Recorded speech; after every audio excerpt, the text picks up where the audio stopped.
That's my German. The game is still going on though. If anyone can actually still hear me out there. Vilka, so the matchup between, streams it. Yeah, I can see it, There we go. So that should have fixed it a little bit, maybe? Let me see. It wasn't running this shitty last time, so it's just sometimes my internet does what the fuck it wants. Lagging. Yeah. Okay. Let's see. Stream came back online, but it still runs like dog shit.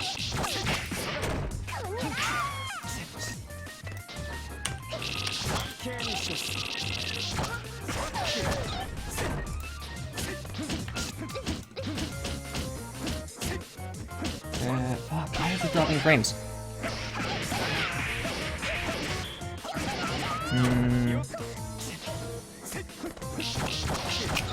I'm getting consistently low pings with 19 ms, so everything should be fine. I don't know why the stream is doing this. Let's try this. I tested it before as well on just a test stream, and it all ran perfectly fine. So it's just one of those mysterious who the fuck knows kind of things. But it looks like it's running good now. Okay. I just did a few options in OBS. Everything looks like it's running a little fine, even if lower resolution. It appears to be running better. So anyway. Sorry to skip the first round. They're going relatively even. So, Nanaya versus Miyako.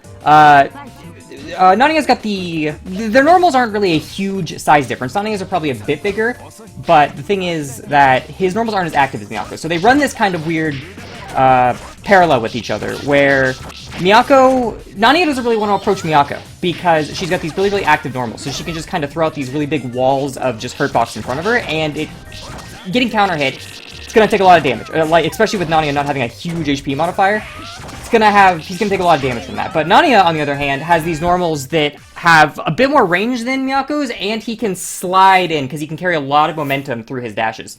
So, first to one, first to two. So that's kind of the dynamic they run with each other, where neither of them really wants to approach each other, but when Miyako gets a hit, Miyako gets a lot of damage off of it, and she can run some pretty dirty mix-up in the corner, and Nanaya has this kind of, he really wants to overwhelm the opponent with just how many options he has when he finally knocks you down. So while he doesn't get as much damage as she does, he can constantly keep her guessing and put her in scenarios where she has to try to make a move, because if you just keep blocking, you're not really going to get anywhere against him. So as we're seeing right here, Regeci's got her in the corner, kind of putting him up, knocking him back down. It is the fast fall, brings him up. So now he's going to run something, just does an empty low into a low, hits him again, does A-staggers. The A-staggers catches him, but he doesn't actually follow up on it. Vilka tries to jump in, but he protects his space with the myriad slashes. Perfect.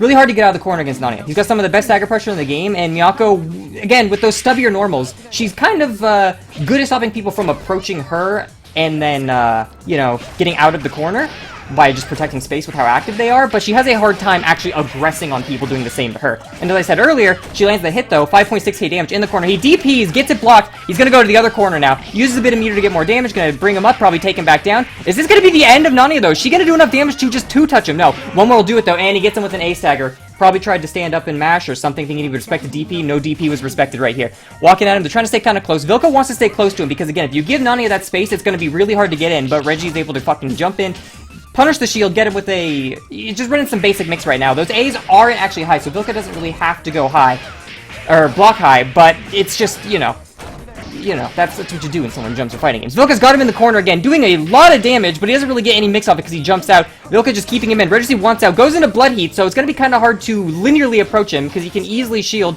and then punish you for it. Goes for the arc drive just mid-screen. Vilka's not even scared. He's not even moving. He backdashes. He must have thought he was going to get him at the last second. I thought he had balls of steel and he was going to stand right outside of the range, but he pushed out at the last second.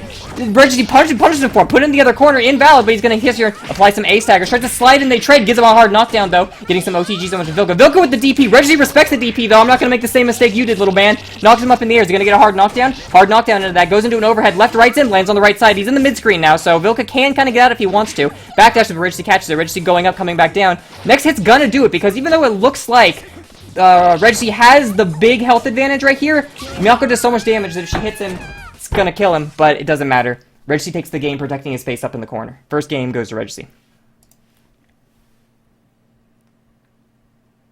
So, alright, okay. So, outside of the, stream problems we are, running into, first game was pretty good.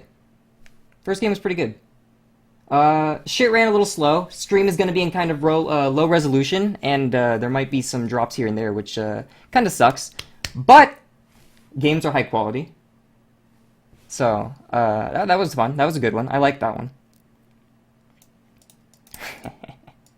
So, next we're going to have Aurablitz versus Insignis. Let me try to get connected to that real quick. Not in a game yet. No problem, though. No problem. So yeah, interesting matchup. That's an interesting matchup because like I said, Nania doesn't really want to approach Miyako because she's got those really active normals, and she can almost two-touch him if she gets good hits. But Miyako has a really, really hard time approaching Nania just because he's got the extra range and he can protect his space with his myriad slashes really, really well. Approaching Nania is very, very hard. Okay, it says they're in, so we're going to start connecting. So, Insignis versus Aurablitz. From what I think Aurablitz mains c-nanaya. However, he's been playing a bunch of h-w.len recently. And I know Insignis used to main Nania, but I'm pretty sure he's an arc main. So, Insignis, we're not really sure what he's going to run. And Aurablitz, I'm guessing he's either going to be running h-w.len or he's going to be running Nania. Still trying to connect to them. There we go. Okay, so Insignis is going to be on player 1 side. Blitzer is going to be on P2 side.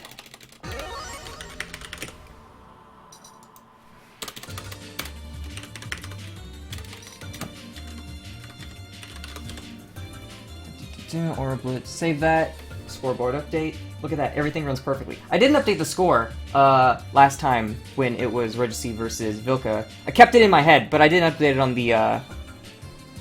the stream control, so I'll work on that. But anyway, right now it's looking like Insignis is hovering over Len, Aurablitz is on the h-w.len. That's to be expected. He might play white. Okay, they're good to go. So let's see. I think Blitzer is going to be playing the. No, Blitzer is going for Nania, it looks like. And now we just gotta wait to see what Insignis wants to pick. Insignis, really, really strong player. Been playing for a long time. He plays a lot of characters. Going with the h-nanaya. H-nanaya, kind of one of those characters considered to just be his C counterpart, but worse. Doesn't get as much damage, has to work a little bit harder. I don't think he protects his space as well, but I do think one thing that H does is H-nanaya can catch jump outs a lot better than C-nanaya can, because he just has normals that hit a bit higher. So a lot of people will say that H-nanaya is a good character to just learn fundamental melty on, because he just kind of... he doesn't really get any crazy Oki or anything. He just kind of runs fundamentals in neutral, runs some really fundamental solid pressure, and just tries to punish you for trying to oppose him either by escaping or catching him out. So there we go. Insignis catches him. Yeah, Insignis. Okay, so Insignis is the purple one. Insignis catches him in the air with the J, knocks him down in the corner. Doesn't really get anything off it, though. That's just h-nanaya. H-nanaya does have that further forward dash, air dash in the air than c-nanaya does, so he can cover a bit more space, even though it makes his adjustments in the air a lot less fine. They trade with both their 2Bs. Aurablitz gonna knock it. Oh, misses with the overhead for Oki. Insignis is gonna make him die for that. No, Insignis is able to finish it. Just trying to kind of, like, he doesn't really want to go into reset, but he gets him with a throw. Aurablitz respecting a little bit too hard. Dashing around right now, just jumping in the air, trying to find a good opening. Again, both these characters they're not very fast characters in the sense that they can't cover large amounts of distance without high commitments, but in the short ranges where they want to be operating, they are both very quick. So even though against a character who wants to zone, these characters would have a lot of, have to move large distances with high commitment moves or take things a lot slower. In the ranges that they want to move, they move very quickly against each other. So despite the fact that they're both characters that kind of you can run away from, when they're fighting each other, it's this very, very fast-paced, close game. So Aurablitz got him in the corner, just kind of protecting space with those. Goes for a DP, cancels it into the Myriad Slash. Tries to back up, but Insignis runs in, dashes, hits him with a 2B, I believe it was. Takes him out of the way to the other corner. Aurablitz has a lot of low health, so Insignis doesn't really want to reset him, because resetting him is going to take him back to neutral. He just kind of wants to protect space, keep him in the corner. Even if it means I'm not going to go in and do 2A pressure, I just want to keep you in this corner, try to stop your escapes. As long as you don't hit me, I'm not going to die. But he gets hit anyway. Obviously, the mentality didn't work out too well for him. Blitzer taking him into the corner, goes for a fastball, goes for a left-right, hits him on the right side. Insignis blocks it, though. Bunkers him back into the corner, but it wasn't a bunker out of block stun, meaning Aurablitz doesn't get hard knockdown due to the half moon. Cancels his fall into a kick, and that's going to catch Aurablitz out, probably trying to meaty his landing, seeing that he wasn't going to be using any movements in here. I got distracted. I see the upload kilobytes on my fucking OBS, and it was changing like mad. Anyway. Aurablitz have Insignis in the corner, gonna get a hard knockdown. You'll see right here that c-nanaya definitely just gets more damage than h-nanaya does off of general confirm. So h-nanaya does have to work a little bit harder than c does, but as I said earlier, h is also a little bit better at keeping people in the corner via cutting off escape routes rather than just running insane, unpredictable mix, because he does have those buttons that hit a lot higher, and I guess if he spends meter, 4.1k is not bad. So I said he had to work a bit harder, but he's obviously finding his way. Backdash, forward dash. Ooh, Aurablitz tries to protect his face, but I guess the leg is a little bit more disjointed than the myriad slashes. Comes in, puts him back into the corner. Aurablitz having a bit of hard time at this, like, health deficit. Insignis just kind of playing back. Go back to the leg, but it's very minus. Aurablitz punishes it, side swaps, but he isn't able to finish up on the combo. Gets brought up, gets brought back down. Punishes the myriad slashes again. Insignis just playing too aggressive. Aurablitz isn't able to protect his face with those myriad slashes. Now Insignis giving a taste of his own medicine, using the myriad slashes. Aurablitz comes in, probably mistimes the shield. Goes for a DP, isn't able to get it, but Aurablitz hits him when he's still airborne. Probably expecting the 2B to hit him when he landed and wasn't able to confirm off of it when he got relaunched. Comes back down on top of him, though, slides in, gets shielded. Is this going to be the end of him? Shields don't usually do a ton of damage, but his health is so low, it doesn't even matter. Aurablitz gets taken down. So it looks like h-nanaya superiority. H-nanaya superiority is going to reign in this matchup.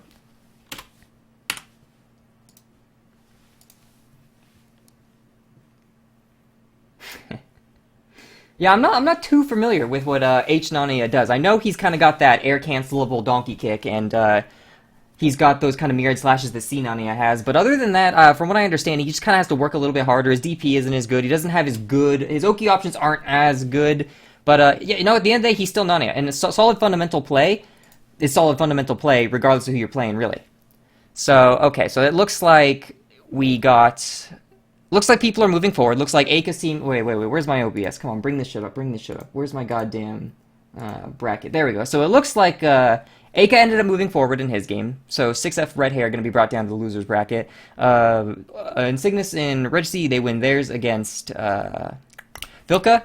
It doesn't look like any idea Inceston has finished their games yet. Have they? Okay, I see Mateo says GG, Iizo says GG. So they are playing their games, definitely. So now the question is, do we want to see the Paddu versus Insignis game for round 2? Or do we want to see Eika versus whoever is going to end up coming out on top of bracket number 3? Because we did just see Insignis play, so I do want to try to get multiple people on, but at the same time, Paddu versus Insignis' team, those are gonna be good games. So I don't know. What do you guys want in the chat? Do you want to see? Okay, so it looks like they move forward. So do you guys want to see Eika or do you want to see Paddu go? Who would you guys rather see play right now, Eika or Paddu?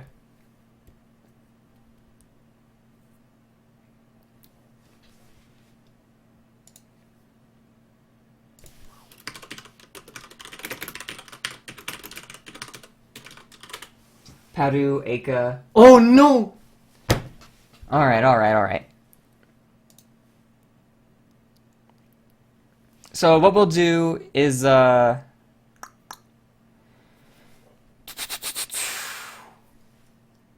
we will stream Eika's team, and we'll have Eika go second. Oh shit! Aren't I fucking retarded? Sorry. Yeah, remember when I said last time that this is the upside of having someone else help you run your fucking stream? Because I'm sitting here trying to talk and run it, and I forgot that using OBS Classic, the way it overlaid. So yeah, so Eika said he wants to be run a second later. So instead of running all of round 1 or round 2, what we're gonna do is we're gonna run Eika's team, and we'll just have Eika play second on that. That way it gives him the extra time to be pushed back a little bit like he wants. So let me do the call out.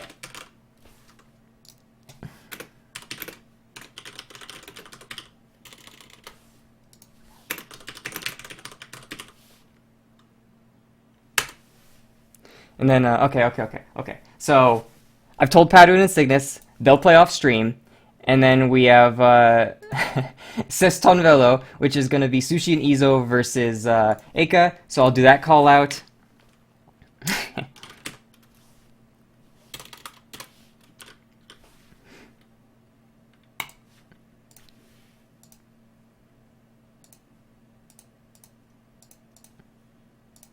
And let me see, Sushi. All right. Who else is on Eika's team? Now I gotta check that. It's gotta load through every single fucking page, naturally, blah, blah, blah. Ah, CC. CC is on his team, right? Okay, okay.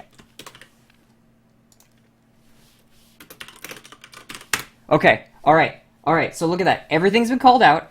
Everything's running. Losers bracket should be running. Their first round. Their round one. Losers bracket should be running. I don't know why OBS leaked my fucking Discord, because I had it set to window capture Firefox, and apparently Discord is Firefox. So, but I can't get OBS Studio to work with Melty, so I have to run OBS Classic, and OBS Classic, it's not an exact science, alright? It's got some fucking, you know, it's sometimes doing a little bit of saying it's gonna do one thing and doing the other. But, alright. It's fine. It's fine. Hopefully Eika isn't actually mad. I don't even remember the things I've sent him in the past, so I don't know, maybe I said something in there. Maybe I confessed my love to him because I'm #1 Eika fan, and now I've just embarrassed all of us. I didn't even read it, but I'm too afraid to go back and read it now to make sure I didn't say anything compromising in those messages from long ago when I actually PM'd him.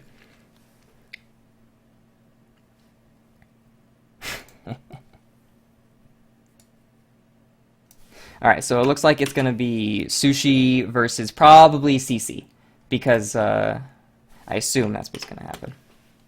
Let's see.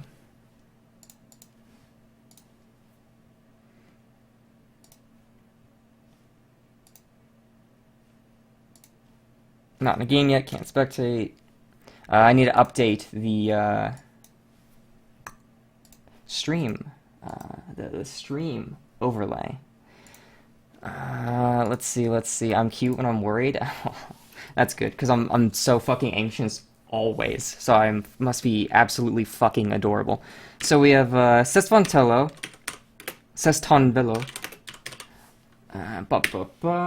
and then we're gonna be running that into Plucking Birds, just CC and Eika. I believe Plucking Birds is gonna be CC. This is gonna be Sushi. 2. It's still trying. Okay, he says they're in.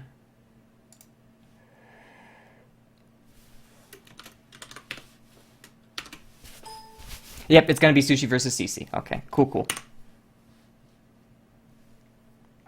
He says CC do the time scam strat, which shouldn't be too hard because I believe CC plays c-aoko. But I could be wrong. I've seen him talking about c-aoko a couple of times. And, I don't know if that's actually who he plays, though. One sec, I see people asking for German. My German is fucking dog shit, so give me a sec. I need to make sure I got the team name spelled right. Okay. Okay. So everything's lined up. We have the right one on CC, the right one on c-kouma. It's running a bit fast right now.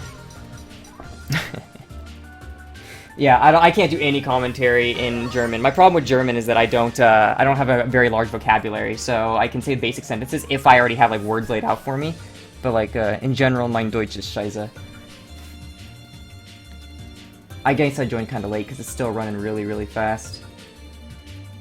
Let me see, how would I say the game is running fast? Die Spielen... Okay, game started, cool, I'll tell them to go. Okay, they started.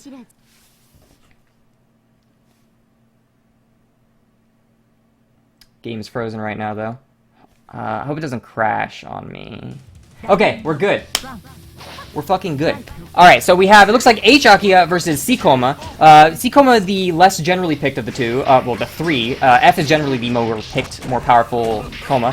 And akiha, it's usually you're gonna see f-akiha or c-akiha. So h-akiha I'm not incredibly familiar with. I don't think she really runs the same kind of runaway-ish game plan with ribbons that C does, but I don't think she, well, what does F do, really? I mean, I've seen Goichi play her a bit, but she just kind of has, like, some pits and some negative edge stuff. So, I don't really know. I think she probably does a bit of two. Maybe her ribbons aren't as powerful at running away with the C-akis. Maybe her pits aren't as good. Kouma's Kouma. He's a grappler. He grabs you.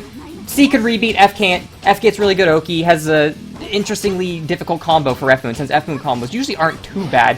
But, reversal command grabs him. He slides right in. Command grabs him again on wake up, bringing him back up. This is where he's scared, because one more hit's gonna get him, and as a grappler, you really can't respect that, because the second you respect a grappler, they're just gonna fucking throw you. Oh, baits out the command throw, though! Side swaps him, brings him out, knocks him out of the other side. So first round gonna go to CC. Yeah, I'm not really sure what the dynamic of this matchup is, because again, I'm not really sure how h-Aki wants to be playing. We know how c-kouma wants to be playing, he approaches, he's a grappler, but h-Aki, is she want to approach, does she want to retreat?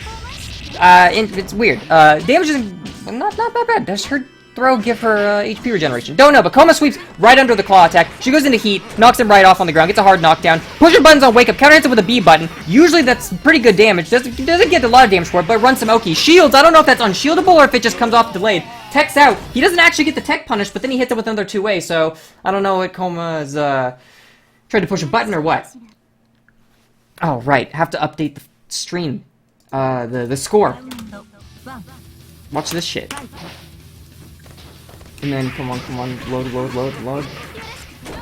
It isn't changing. Oh well. Anyway, counter hits him, knocks him down, but he doesn't actually get anything out of it. Puts him down. So right now, Aki's in the corner, jumps up, goes for a 5B, but the dive kick on c-kouma, dive kick is really good. I don't know if it's really disjointed or what, but it will beat almost anything that tries to challenge it, it feels like. Goes up and gets the super armor, goes for the command grab, arc drive. Doesn't actually grab him, though. I think maybe it's because he's in block stun, but he just sits there in his super armor, takes every single tick. He didn't even take less damage from that. He just didn't get phased. Bringing him up in the corner. Probably gonna take him back down with an air throw. Is he gonna run some dash and run some pressure? But his dagger is too big. Don't know if he went for a command grab there or what, but Aki just mashes him out. No respect. He's gonna say, oh, you want me to block the command grab? You're gonna have to make me block. Alright? Like this. And then he runs up and he throws him. Kind of crouching down to the corner, jumping over the top of his head. Does he want P2 side? Does he want P2 side? Jumping up, coming back down with that JB. Really, really good. That claw attack doesn't really hit too far to the left or right, but it hits directly below him. So it's very, very good for left-rights. c-kouma counter-hitting him out of the air with what looked like a B button, so he's going to get big damage out of it. 3.4k and the corner. Knocks it down, hits him. Gonna bring him back up, probably. Goes into max mode. Does he have any meter he can spend? Probably not from the air, but does he do anything on the ground? No, runs up, probably expecting a DP, and goes for a hard read on the dodge, and it doesn't get him much, but the Aki, she doesn't really pick up on it much either. Gonna come up. I got distracted by the fucking flashing shit on my CC caster. Not CC caster, OBS. Anyway, look at Aki go. Hitting him, she's gonna bring him to the other side. It looked like she'd get maybe a lot of corner carry off of that kick, and she didn't really... Yeah, takes him all the way to the corner. Look at that. Bringing him all the way to the corner. He gets up, gets his super armor. She hits him once, but he just power armors right through it. Gonna go for the grab, but she's up in the air. There's the ribbon I was talking about. So it looks like h-Aki does have ribbons, but she's not really playing, passively with the ribbon. So I guess she maybe wants to use them a little more aggressively. Comes up in the air. That's a lot of plus frames. Jabbing him. He thinks she's gonna come in for a throw, but no, she just throws another jab out. Makes him respect that pressure. So first game's gonna go to CC on h-Aki. Man, I kind of feel like an idiot, because I don't really know what h-Aki does. A lot of times I'm not the greatest multiplayer, but I've been playing long enough that I kind of have an idea of what every character wants to do for the most part, and their dynamic in the matchups. Like who wants to be the aggressor, who wants to be the defender, how their moves interact with each other, and what that really spells out for the other character. But man, with h-Aki, she only has the ground ribbons. I saw her do one in the air though, in pressure. So maybe she doesn't have the same kinds of air ribbons, or maybe her air ribbons don't carry her momentum like C's does. So you can't just backdash ribbon and just fly across the map while putting up a wall of fire. I don't really know. But, either way, yeah, so I kind of feel, like a dumbass, because I'm not really sure... Oh, so the ground ribbon... Oh, it auto-TKs. Oh, okay, so she doesn't have the air ribbon, so that's why you weren't seeing a lot of air ribbons coming out of her. So yeah, I understand that now, but, yeah, I'll try to keep that in mind. So that's one of the matchups where I don't really know what she wants to do, so I kind of feel like an idiot when I'm trying to talk about it, because it's like, yeah, here's what h-Aki wants to do, and it's like... I don't know what h-Aki wants to do, because she doesn't play like C, and she doesn't play like F, and those are the two you see. Alright, so it looks like the next round is going to be against Iizo and Eika. Iizo, Eika, they say they're in. My caster is still trying to connect, though. Bring that score down to 0. Look at all this multitasking. I'm getting good at this. Not really, though. Oh,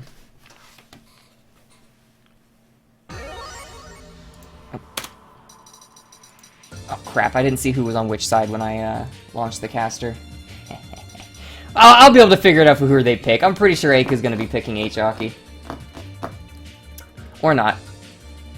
Okay, they're good to go.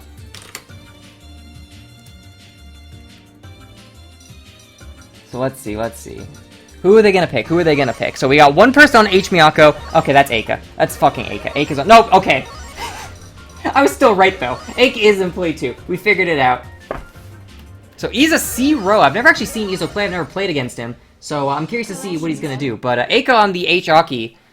Now I get more time to commentate and figure out what the fuck h-aki wants to do. Especially, well, this matchup, we already know what h-aki wants to do. She wants to make Roa not put his orbs down. That's c-roa's one weakness, is that he has to place those orbs. If he's not placing orbs, he's just kind of, you know, character with some average normals. Not really bad, but not really great either. Carries a lot of momentum into his dashes with the C, but if he can't get those orbs down, he's not really doing what he wants to do. Puts him in the corner, gets him a hard knockdown, but doesn't really get much off of it. Hits him with the double overhead, but Eika gets hit both times, but he doesn't really pick up on it. Counter hits him, docks it up with the hard knockdown, comes down on the left side, does his move late to try to get a feign maybe on a shield, but he doesn't really pick up off of it. Eika puts him down into the corner. Eika going with some pressure. Some basic A-stagger, B-stagger, but his stagger is too big. Roa mashes out, hits him again, but doesn't really get much damage off it. Eika comes down with the counter hit, gonna bring him back up, take him back down, get some good Oki. I didn't expect him to be able to get Oki off of that, all the way into the corner. I was gonna take him up. 3.6k damage, that's not bad at all. I really wasn't expecting h-aki to be able to get too much damage, since a lot of times h-moon characters are reliant on loops, and they don't get as much damage as their counterparts will without them. And I didn't really see any 6AA loops there, so I didn't expect that, but she's getting good damage. Knocks him back down, going into the command grab arc drive. He tries to shield out, but... dodge out, but, you know, you can grab dodges. It's like Persona Arena. Anyway... Roa, he's not really keeping away. It's like he wants to be playing with Eika, because even in the round start, he was kind of staying close. Puts the orb way up high, but that's not really going to do anything. Eika doesn't care about that. Yeah, orb up high, I'll just run on the ground. What are you, stupid? Gonna put this in here. Delays explosion really, really high. Feigns him into thinking, oh, okay, I gotta do something here. Doesn't have to do anything. Tries to dodge out again, gets thrown. Extra damage off a throw because the thing pops. Backdashes. Eika doesn't punish it, but he's just got some basic stagger pressure on the corner. Staggering him A ranges, B ranges. He's just staggering him out. He's just killing him. Moves back in, kills him. Very, very commanding lead from Eika, which I would expect. Eika is, there's not a lot of people that can stand up to Eika. He's a scary player.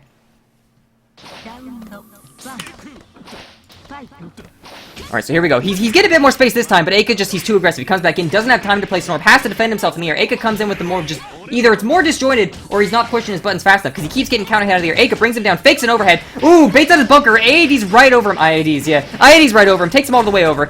3.8k damage, doesn't go full corner carry. Looks like he dropped it, but Roa shields out. Gonna knock him down, hard knockdown. It didn't place an orb off the hard knockdown. A lot of times when c-roas get hard knockdown, you see him place orbs, but it looks like he's just charging up his lightning count, which maybe he has some sort of plan. I don't really know. I don't play c-roa, so maybe he's a genius, and I just, I don't know what's going on. But, Eika bringing him back down to the corner. Still hasn't been able to get too many Roa orbs down yet. Having a really hard time. Pops that orb up there. He must have been trying to place an orb and didn't remember what button he had that one set on and popped it by accident. Either way, orb behind Eika, so at any point if Roa jumps out, he can pop that orb, give himself plus frames, and come back down.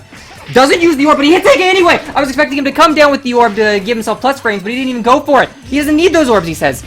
Eika hits him with a counter hit, though. Gonna bring him up, take him down. Yeah, he was in heat, so even if he was able to get a hit out, he was probably just gonna get bursted off, and Eika was gonna get him with some sort of Oki on the hard knockdown that H-Moon's burst will give. Just walks up and throws him right in the mid-screen. Does an overhead, right? Was that even an overhead? It looked like AES blocked it low. So, it did the weird not overhead. Roa dodges up. Roa doesn't really have much of a guard gauge at all. It's already almost into the red, but it doesn't really matter because he's not blocking much. He just keeps getting knocked out of the air by Eika, swatting him right out of the air every single time. Don't know if he's not pushing his buttons soon enough or to like, you know, get those disjoints out, or if Eika's just too aggressive and his buttons are more disjointed and he's just coming in early. Either way, Roa's having a really, really hard time. Heats knock Eika all the way across the screen, but he doesn't place an orb. He goes in for him. He's trying to play aggressive, this really, really hyper-aggressive Roa, but it's hard to do because Roa has that really, like, Roa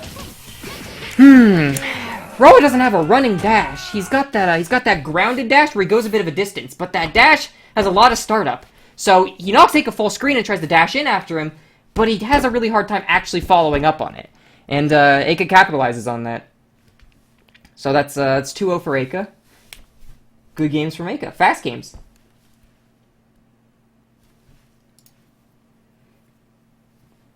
So there we go. Okay. So now this time what we're going to do is I'll update the score. So that's going to be bump. Submit scores. All right, so watch this. What I'm going to do is I'm going to switch over to the bracket. But I'm not going to be on Discord this time showing everyone the love letters that I send to Multi and Insignis and Eika because I'm, you know, I'm a fanboy.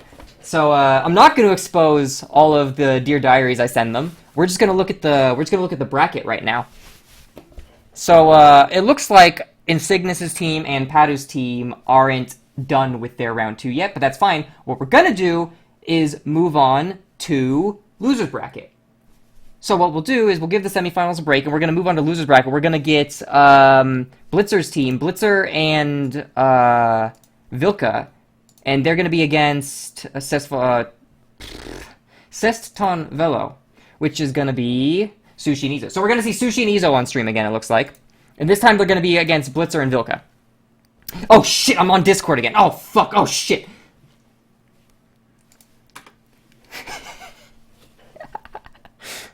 I keep forgetting it does that. It doesn't listen to me.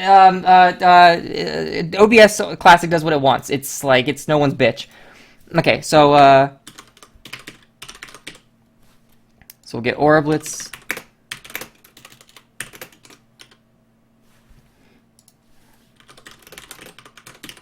On stream. So here's the thing I need to figure out, though. So they're going to go on stream.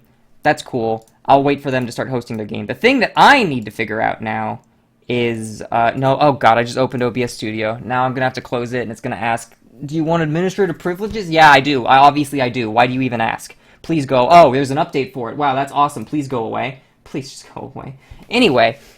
So yeah, Insignis, Paddu, they're not done yet. So what I'm debating is if what we're going to do is watch Blitzer's team... and then we're going to go down to watch Paddu's team fight 6 Frames of Red Hair, or if what we'll do is we'll watch... You know, let's watch them both, because the games have been going by pretty fast. We haven't really been at this for too long. The stream count has only 31 minutes. Last stream had less people, and it went on for 2.5 hours. So, let's get more fucking games in. We were like, let's watch, we'll do both of Losers Round 2. Watch this shit. We'll do both of Losers Round 2 on stream. Isn't that exciting? Isn't that exciting, boys and girls? And I have to switch back to that before I go back into Discord. No, that's not what I want. Please listen. Cool. Alright, so it looks like we have Sushi hosting first, and he's pinging up Blitzer and Vilka.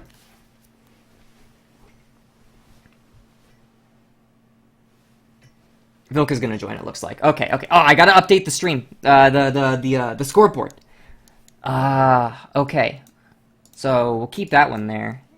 And then, what was their team name? See, this is one thing that's hard about a team tournament, I've found a little bit, is that I can't just be like, ah, cool, Eika's playing, cool, and I put Eika's name in. I gotta fucking look up their team. But then when I, like, click on them in the challenge, it doesn't say who's on the team unless I go to a different tab. So I gotta, like, long road.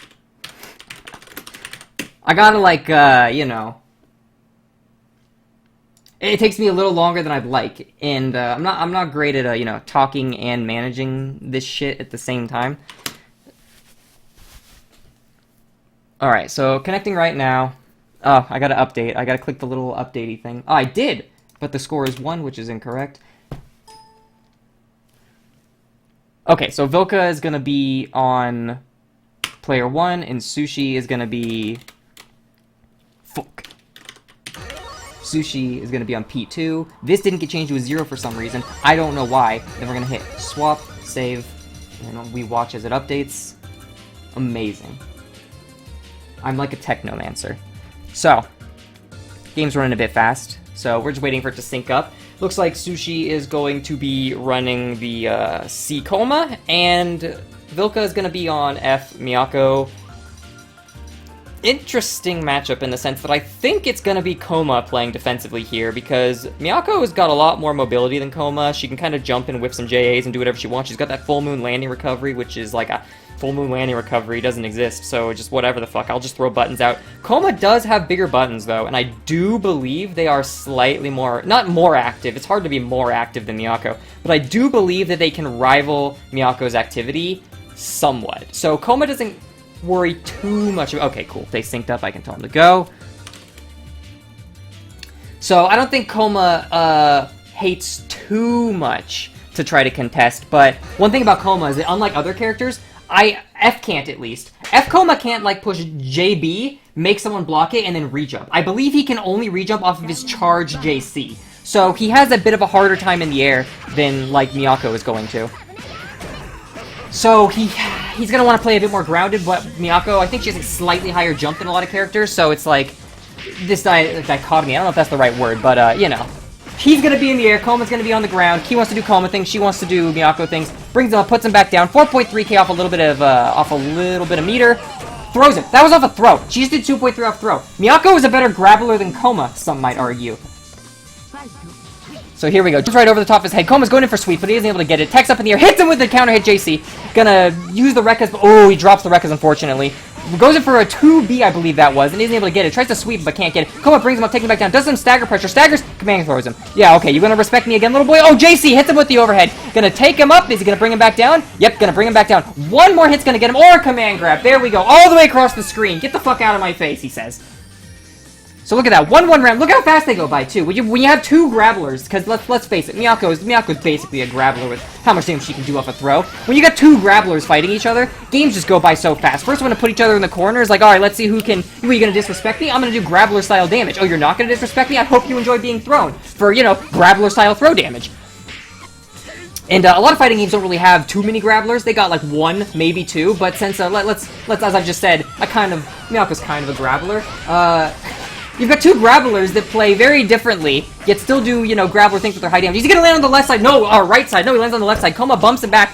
Dive kicks him out. It's plus, hits him up in the air. So there we go. Vilka coming up, falling back down with those JCs, trying to protect his space with those really, really active normals. He doesn't really want to approach Kouma because he has this health advantage, so he just kind of wants to jump and then protect his space with those falling JCs. They're really, really active. Kouma, though, whiff punishes him on the ground. Gonna bring him up, take him back down. 3.1k damage, not bad. Command grabs him, throws him to the other side. He's gonna get a Sandorioki. No, he doesn't get it. Vilka has time to jump out of the way, making it kind of moot.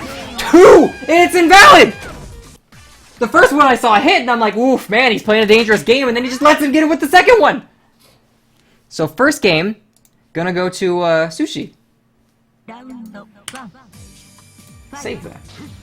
Alright, so there we go. Runs up, they both try to push 5A, but Vilka's 5A just, he's better at pushing 5A on round start, I'll tell you that much. He's gonna land on the right side. No, the left side, you see that? He comes down facing right, and then he just snaps to the left. That's disgusting! And that's what I said when I said that Miyako's got some dirty mix-ups that, like, c-kouma can't really replicate. She just comes down like that. It's disgusting. Kouma does have the ability to hit a little bit higher than she does. She has to jump out because she is fucking short, but it doesn't even matter. Look how much damage she does. This is gonna kill him probably. No, doesn't kill him. Doesn't air throw in. He doesn't do anything. Comes down, gets heated all the way on the other side of the screen. Look how high Kouma is. Kouma goes high and then comes back down with the dive kick. The dive kicks are very easy to shield and then punish. Hits him trying to sweep him. Is he gonna kill? No, he goes for the stomp and the stomp just misses barely. Kouma trying to backdash out of there.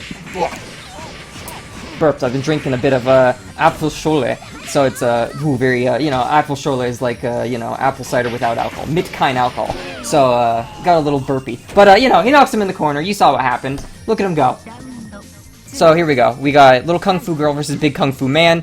Both are grabblers. Knocks him down. He whiffs it, and he gets hit. Even though C-moon or F-moon has that no landing recovery. Vilka misses the normal, comes down, pushes JA. Kouma doesn't fucking care. He's gonna push JA anyway. He knows how you're gonna miss. He knows that doesn't hit that far down. Anyway, brings him up. Is he gonna take him back down? Hits him. 2.9k damage. Not bad. Jumps in with the slides in with the 2A, but he knocks him up in the air. He isn't able to pick it up. Look at that! He counter hits him behind him, and then he goes in, gets some super armor, knock him back, but he doesn't capitalize on it. I don't know if you can confirm off that. Vilka doesn't really have much HP, so I don't really think Kouma wants to just let him approach, but he also doesn't really want to commit hard to approach because, as you see, this is what's going to happen. f-miyako going to take you all the way to the corner. This time, actually lands on the right side, and I believe that the super armor is a 2-2 input. So he's not even going to try to mash out, do any kind of fucking DP command grab. I'm just going to push 2-2 and try to knock you the hell back. I don't care what side you're landing on, you little girl. Gonna come up, dive kick down. Vilka blocks it this time, but it looked like Kouma was able to retain his air actions after the dive kick, so he threw a JA as he was falling to kind of protect his space. Taking him back down, command grabs the backdash, throws him into the corner. Now he's kind of wanting to protect some space. Vilka wants to jump out. Miyako does jump slightly higher. He's able to side swap and put him in the corner. Boo, goes for the command grab, but he's just barely out of range. He thought Vilka would probably land a bit closer after that kick, but he's the one who EX guarded him out, the fool. Vilka taking him to the other side, misses the kick, goes over the head, hits him with the 2-way, but again, knocks him airborne. He isn't able to actually combo off of that. Vilka takes him up, brings him back down. We're going all the way to the corner, goes up. He thought that that was a whiff on accident, but no, Vilka did that to bait him, but he wasn't able to actually punish the throw bait. Goes over his head, misses. Kouma him into the corner. One more hit's gonna kill either of these characters. Blocks the DP, looks like Vilka's going down, and he punched him with the command grab, throws him across the screen. So that's gonna be 2 games for Sushi, no games for Vilka. So the next match is gonna be, it looks like, Aurablitz versus Iizo. Excellent. Excellent. I'm going to update this now, before I forget. I keep almost typing in Blitzer instead of Aurablitz because I'm so used to calling Blitzer. I'm so used to calling Aurablitz Blitzer. But that's not his full name, alright?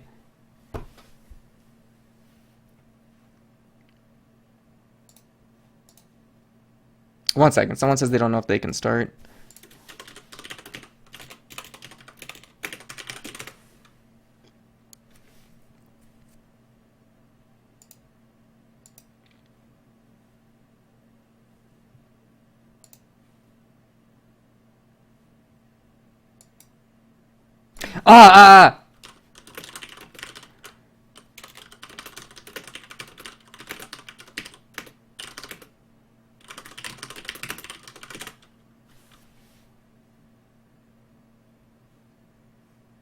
Okay, so there wasn't a problem. He was saying that he wants to fight. Yeah. Okay, so we're gonna be watching both of the losers bracket games. So they were asking if they could play, and I told them no. I said no fun allowed. You're not allowed to play.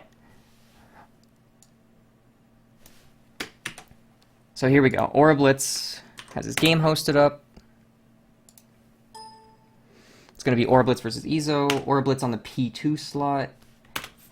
I hit 1 again. There we go. Aurablitz versus Iizo. Swap, save, and then the screen should go turn around. Come on. Look at that. Brilliant. Don't be afraid of this stream, man. The stream is fun. I'm probably gonna call you a bitch because I call everyone names inadvertently. I just sometimes start calling people names. But it's nothing personal. No, I won't call you any names. The stream is fun. I think it's good practice. It's nice to be on stream as well, because I will say, when you first start playing in tournaments, you get so fucking nervous you can't even do shit. Like, how many times have I been in a tournament and I play f-miyako, and I miss BC air throw?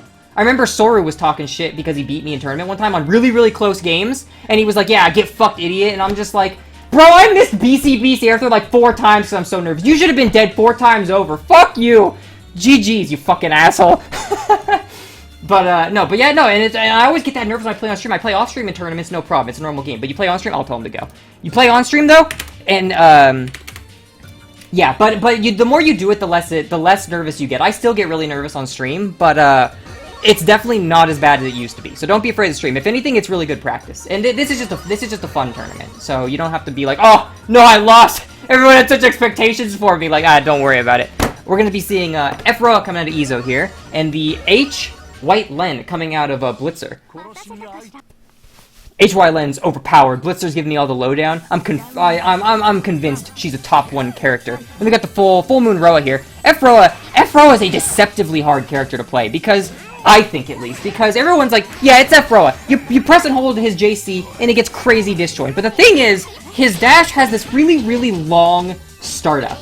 And while it goes relatively far, you have to commit really, really hard to it, and his air dash will carry a lot of momentum from that, but it creates this kind of movement with f-roa, where while you can go full screen very quickly, you can either go full screen very quickly, or like half screen with weird fucking delays. So his movement is really fucked up and weird to get a handle on. So on paper, it's like, yeah, easy combos, high damage, good jumping buttons, but like, man, he's a hard character to just move around the map with, I swear. Anyway, bringing Blitzer down, gonna put him in the corner. That lightning chop right there does allow him to side swap back and forth. Blitzer respecting it. Lightning goes for lightning a second time. Lightning is 0 on block, but it's got like 15 frames of startup, so Blitzer able to DP right through it. Blitzer trying to protect his face with some icicles right here. He just, we look at f-roa. f-roa doesn't really want to approach either. He's just kind of trying to like bait some space with the lightning strikes. But Blitzer runs right in, counter hits him. He was probably trying to do a B lightning, brings him down, puts him down. Game is lagging a bit. Don't know if that's me or them, but either way, it seems playable. I say as the one not playing in it. Blitzer, brings him, takes him back down, uses the delayed icicle Loki, which is going to multi-hit him to, go over the top of him, try to mix him up a bit, but it doesn't work. Goes for his shield, but Roa doesn't actually punish it. Counter hits him off of the DP, isn't able to get anything off it. He backtechs though, probably tries to push a button, gets counter hit. Blitzer bringing him up. One more hit's going to do it. Keep in mind, h-w.len does have a command grab, so it's not like, oh, I'm just going to, kind of block you out and try to find a good opening. If you try to just block her out, she will command grab you from very, very far away. But Blitzer, he doesn't even want to approach. He just wants to protect space with icicles. Like, I know you're gonna have to approach me, Roa, and while your JC does protect a lot of space below you, it doesn't really hit that far in front of you. So these icicles with their horizontal range are gonna make it really, really hard for him to get in. So once Blitzer gets that HP lead, if he wants to, he can just kind of sit back on these icicles and not really have to worry about it. Counter hits him for trying to protect his face with that lightning, bringing him up, taking him back down 3.5k. Good, look at that command grab! He didn't even take a step forward. He just acted like he was gonna medium and then command grab, and that's what you get for respecting me. Look, I'll just do it again! What are you, fucking dumb? What are you, respecting me? When I have a command grab, idiot! Press the button! That's what grapplers do. Grappler players are such dickheads, because what they'll do is grappler players, they find new players to play, and then when the new player says, damn, I keep getting hit, what am I supposed to do? The grappler player says, oh, you need to block more. And then when they block, they command grab, and they say, what was I supposed to do about that? Then the grappler player says, well, you shouldn't be blocking that much. Grappler players are the most gaslighting motherfuckers on the planet. So look at Blitzer getting his ass kicked right here in the corner. Look, all that, like, gaslit pressure. Bro is just bam, bam, bam, taking it out on him. Like, oh, you think I'm gonna respect you next time? Oh, nice DP, idiot, bringing you over. He's in max mode, though. He has a burst. He doesn't really care that much if Blitzer gets hit him. Is he gonna burst, though? Blitzer takes him up. It would be safe to burst. There we go, taking him all the way back. Now, Blitzer techs, but he doesn't follow up with the 2C or anything to catch him. Throws him mid-screen. Goes in for, that's what I was talking about when I said Roa can cover a lot of space very quickly, but he has to commit to going almost full screen for it. That dash in IAD went almost full screen. Then he just slides in with the JB and hits Blitzer right in the head with it. So again, he can go very far, very fast, but he either goes very far, very fast, or he goes middling precise distances very horribly and kind of, like, clunky. Trying to protect his face with those JCs. Blitzer counter hits him when he's trying to charge up that, like, JC, but comes in with the kick.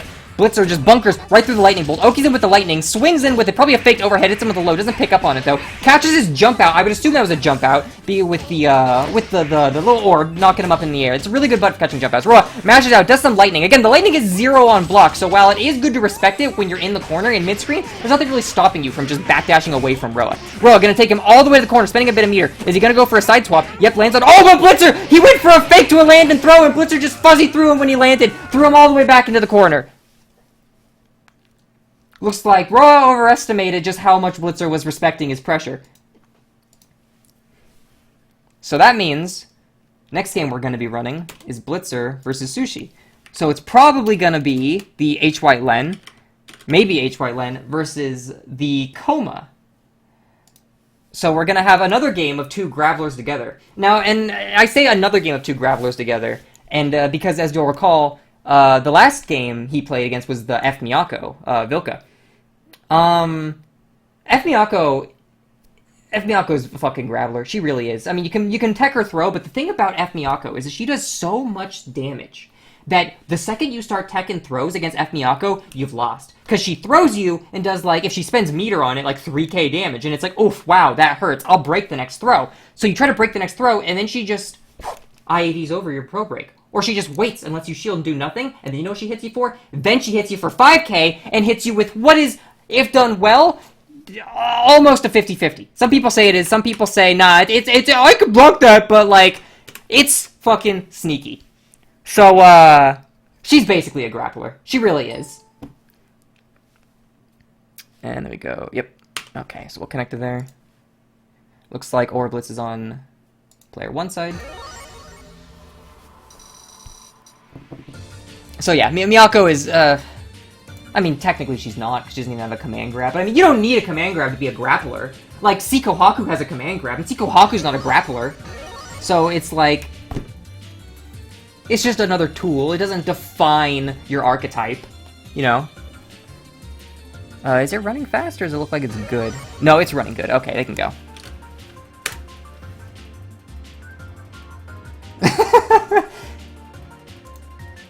That is true. h-len also does get a lot of really good damage off of her throw. Alright, so it looks like he's going to be playing c-nanaya this time. He doesn't want to play the grappler versus grappler matchup. Blitzer, he says, no, I'm not doing that. I like to play grapplers when the other person can't grapple me back. Being grappled sucks. Anyway, oh, he gets air thrown right at the start. Doesn't really do too much damage off of it, though, with that, like, kind of uppercut fist to bring him up. Blitzer backdashes over the top of him, but doesn't really go, c-kouma gets under him. That's what happened. c-kouma got under him. Blitzer puts him in the corner, knocks him up. Is he gonna bring him back down? Like, 4.5, 6k damage, really good. Now, okay, so c-kouma's got that super armor. Blitzer just tries to two-way through it, but oh, really? Nice cube 2-way, and he just grabs it. Brings him all the way to the other side of the map, almost. you know, not full screen, but he's so close to the corner, might as well be full screen. Blitzer, though, DPs and brings him up, puts him back down to the corner. Blitzer's, oh, thank you for taking me to the other corner. I didn't really like the left corner. The right corner suits my palette much better. Gonna protect my space with this, like, Myriad Slash and two-way, bring you back up. I believe the Myriad Slashes on block are like -1, maybe 2 or something. But either way, you can challenge it, but even then challenging with 2A is really hard because Nanaya does have a very long 2A compared to many characters. So sometimes you think, oh, 2A, you just get hit anyway by Nanaya. On top of that, the Myriad Slashes he does are plus on block. So a really good trick that Nanaya players, not even a trick, a knowledge check a lot of Nanaya players will do is they'll hit you with those Myriad Slashes. And then you think to yourself, alright, well, he's kind of far away. I'll just push a button, maybe a B button. That sounds good, but Nania's got those long B buttons. +1. Even if it's just barely, he'll always beat you. Unless you're like Satsuki or something. Anyway, you see that right there? Aurablitz does a super jump up and then backdash is over. Nania's backdash doesn't really take him very much distance. Unlike, again, Roa's forward dash, maybe Vyaki's backdash, he doesn't go a ton of distance with them. They just kind of pop him up slightly forward or back, and those allow him to make these really minute adjustments in the air, which happen so close to the ground and so quick that you can't really do much about them, and they're really, really strong in pressure. So he doesn't really, he can't move around in neutral very quickly, but his moveset is very fine-tuned for up-close, very scary pressure, where he has so many options that it's overwhelming, and it forces you to have to do something, have to play RPS with him, and the RPS is almost always going to be in his favor. Anyway, as we see right here, though, interesting match in the sense that c-kouma has been in the corner for most of the game, but he's actually still winning. He's been knocking Aurablitz out with most of his defensive options. Aurablitz, one hit from death, one jab will do it, and then, oh, the Myriad Slashes trades with c-kouma's dive kick coming down in. Next round. So the c-kouma, he's playing very aggro against Nanaya, which is understandable, because Nanaya is an interesting character. Well, is it understandable? Nanaya is interesting in the sense that Nanaya is a rushdown character, not in the sense that he's crazy fast, but in the sense that it is very difficult to approach Nanaya. He's not quite a zoner, but it's very difficult to approach him, because he can protect space very, very well. So, while he's not the traditional, I'm a rushdown character because I'm so fast, he is almost always the aggressor in most matchups he plays, because approaching him is so it can be infuriating that you have to just wait for him to approach you sometimes and try to, like, capitalize on him overusing his movements or something of the like. So c-kouma, here we go. c-kouma putting him in the corner. Nanaya has really good defensive options, though. Jumps up back. c-kouma doesn't want to get DP'd, so he backdashes. Tries to go back to neutral, but Blitzer's able to come back down and hit him. Yeah, that too. His backdash is really, really good. And so, again, yeah, that makes it very hard to approach, because even if he doesn't directly protect his space, trying to actually catch him if he wants to backdash is, you have to commit to that. And sometimes if you commit to that and he thinks you're going to commit to that, he'll just 2B you. And it's like, oh, fuck, why did I approach Nanaya? I mean, you have to approach him sometimes when he has the health advantage, but a lot of times, man, like, you just want to try to run from him if you can. Unfortunately, c-kouma's not in a position to be able to really run from him right here. Blitzer's gun in the corner, misses the overhead. c-kouma says, oh, nice miss, idiot. Mashes and puts him in the corner, but he isn't able to finish up the combo. Blitzer protecting his space really well with those Myriad Slashes. Goes up, punishes c-kouma's whiffed sweep, and that's gonna be the round. I think that's round 2. Those were 2 very fast rounds. Matches go by quick when there's c-kouma on screen. c-kouma goes all in. All or nothing. Okay.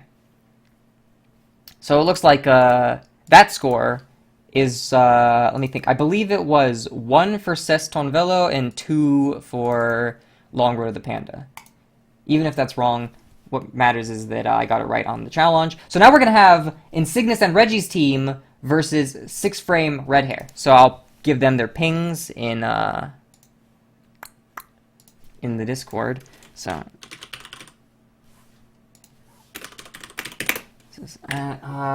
who's on his team? Let me check. Ah, Masker and Eskagasse. Okay.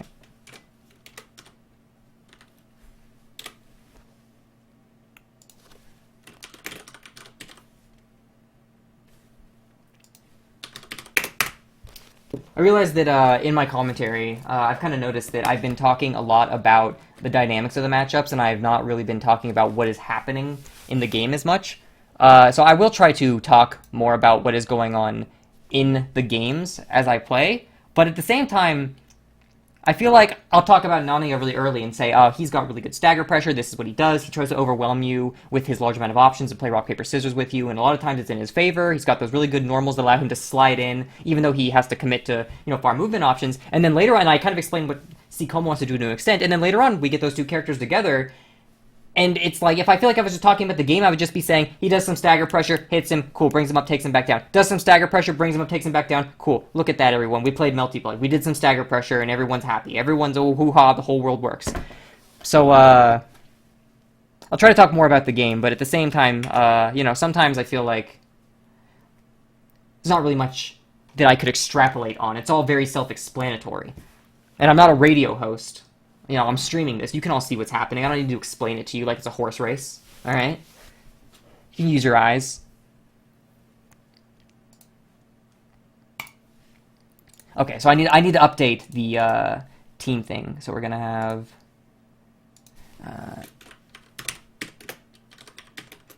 BUENA TULA men, and I don't know who's gonna be playing for them. Then we have 6F red hair. Go back to the Discord. Alright, I think Regeci is the one hosting.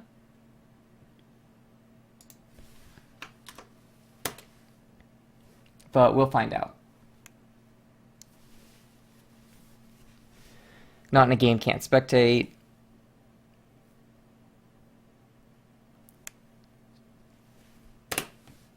Not in a game, can't spectate. I'm sure they'll come up to it. Don't say you're sorry because you're bad, man. No one. It's just have fun. Just have fun with it. There's nothing wrong. Everyone's just having fun, and you're playing perfectly fine. No one started being the best. Like you look at players like Paddu, Insignis, Multi, Regeci, all these really strong players. Eika, a 9-ball. All these really strong players, and it's like it's really hard to imagine because they've been playing for such a long time, and because they are so strong and so knowledgeable. But there was a time when, like, Eika and Multi and Insignis, they probably fucking sucked. They were probably dog shit. And Multi would say things like, what am I supposed to do after I blew fire? And some fucking f-miyako player had to say, alright, here's how you play f-miyako, you fucking nerd. And then Multi would, oh, I doubt it.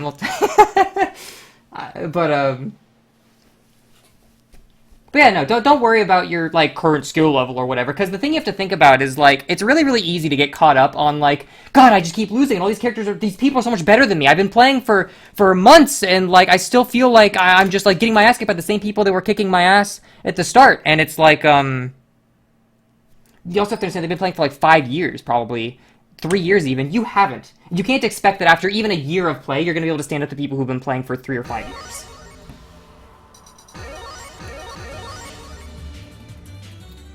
Alright, so I didn't see who was playing when I actually joined the thing. I just kind of autopilot joined. I believe it's Reggie versus, Masker. I believe it's Reggie versus Masker.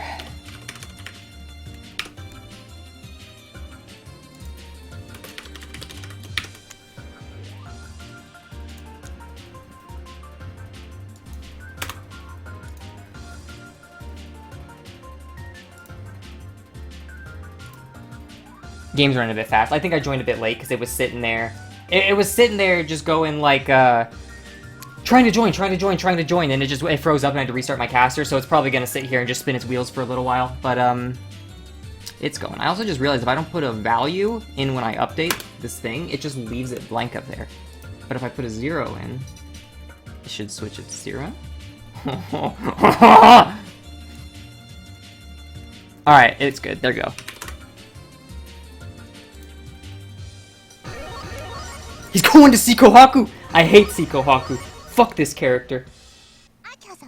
But it looks like it's c-kohaku for— I mean, I don't like I don't like f-v.akiha either. Fuck both of these characters. But it's really rough for v.akiha. Because here's the thing, she's hard to catch. But Kohaku does so much damage, and her set play is so fucking solid, that if he hits v.akiha once, there's a chance he'll never fucking get back up.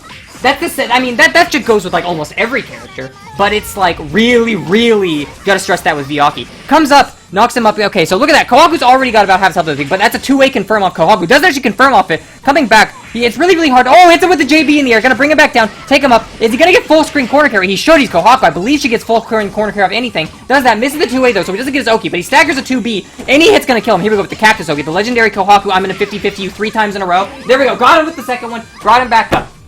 People say blue fire is cheap. Blue fire, you blue fire and you get 150-50. Kohaku gets that, but fucking she can 50-50 like 3 times. What a cheap character.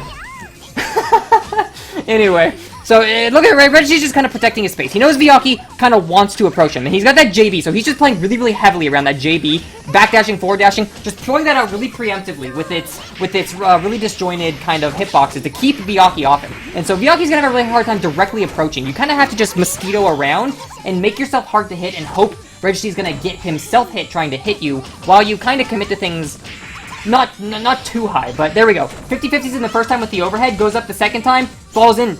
Empty low 2A. c-kohaku's 2A is a low. Despite the fact that she kind of like punches up at her head when she's crouching, it is a low. And despite the fact that it hits high enough that it catches many characters' IEDs, it is a low. Anyway, v-aki takes it to the corner. He goes for the unblockable arc drive, but v-aki, I'm not gonna fall for that knowledge check. I know that's unblockable, you idiot. Goes into blood heat to get all that health back, but still, one more hit's probably gonna kill him just because her low health modifier. Goes for a sweep, but Regeci actually ends up missing his JB coming in. v-aki takes him up, brings him back down, puts him in the corner. Next hit's probably gonna kill either of these characters with the high amount of damage v-aki can do. Carry hits him in the air from behind with the JC, takes him down. It's gonna kill him. So it's a pretty even matchup. It looks like neither of them really want to approach the other one because v-aki can retain a lot of her air movements while also doing good damage to you and playing defensively, making yourself really hard to hit. But Kohaku has those really, really big commanding footsie-like normals, and it's so hard to approach her that neither of them really wants to approach each other. However, because of the longer normals that Regeci has, he can play a little bit further back than Aki can. Anyway, Aki puts him in the corner, goes with the pillar, IED's right over the top of it, and hits him, gonna bring him back down. That's like a JC starter. He's gonna get full corner carry, and probably 6k damage off of this. No, not 6k, but he's gonna be able to sideswap him, runs a mix-up, jumps up with the empty low again. Those empty lows are being really, really effective against Massacre right now. I think he's gotten hit by every empty low. He blocks the overhead, and the empty low just barely gets him, so Regeci hasn't needed to kind of mix his game up anywhere too much. He just kind of runs the first overhead, runs the second 50-50 on the empty low, working out for him just fine for now.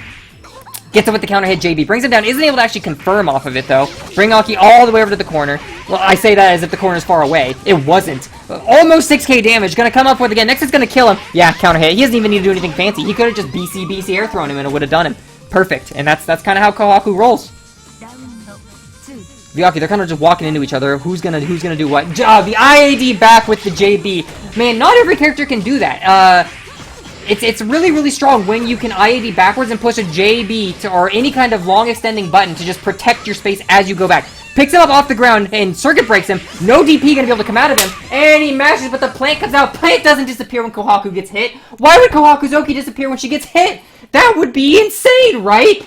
Anyway, a good call by Regeci to break his meter because when you only have a meterless reversal, and you have the meter to use it, Regeci says, I'm going to spend all my meter, not to mix you up with the cactus, not to do anything with meter for more damage. I'm going to use it to meter break you so you can't reversal. You can't reversal anymore, and now you have to take this. And it worked out very well for him. He feigned having a stagger window too big by dropping a plant, and then it just counter hit him on the outside. So now it's going to be Insignis versus Eskagasse. Eskagasse. I think that's how you pronounce it. I'm sure I'll be corrected later and told that I'm a fucking ignorant bigot.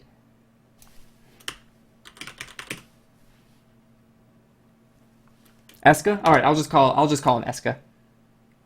Alright, says they're in. Bum, bum, bum. Alright, so Insignis is gonna be player 1, Eska is gonna be player 2. Where's my stream control?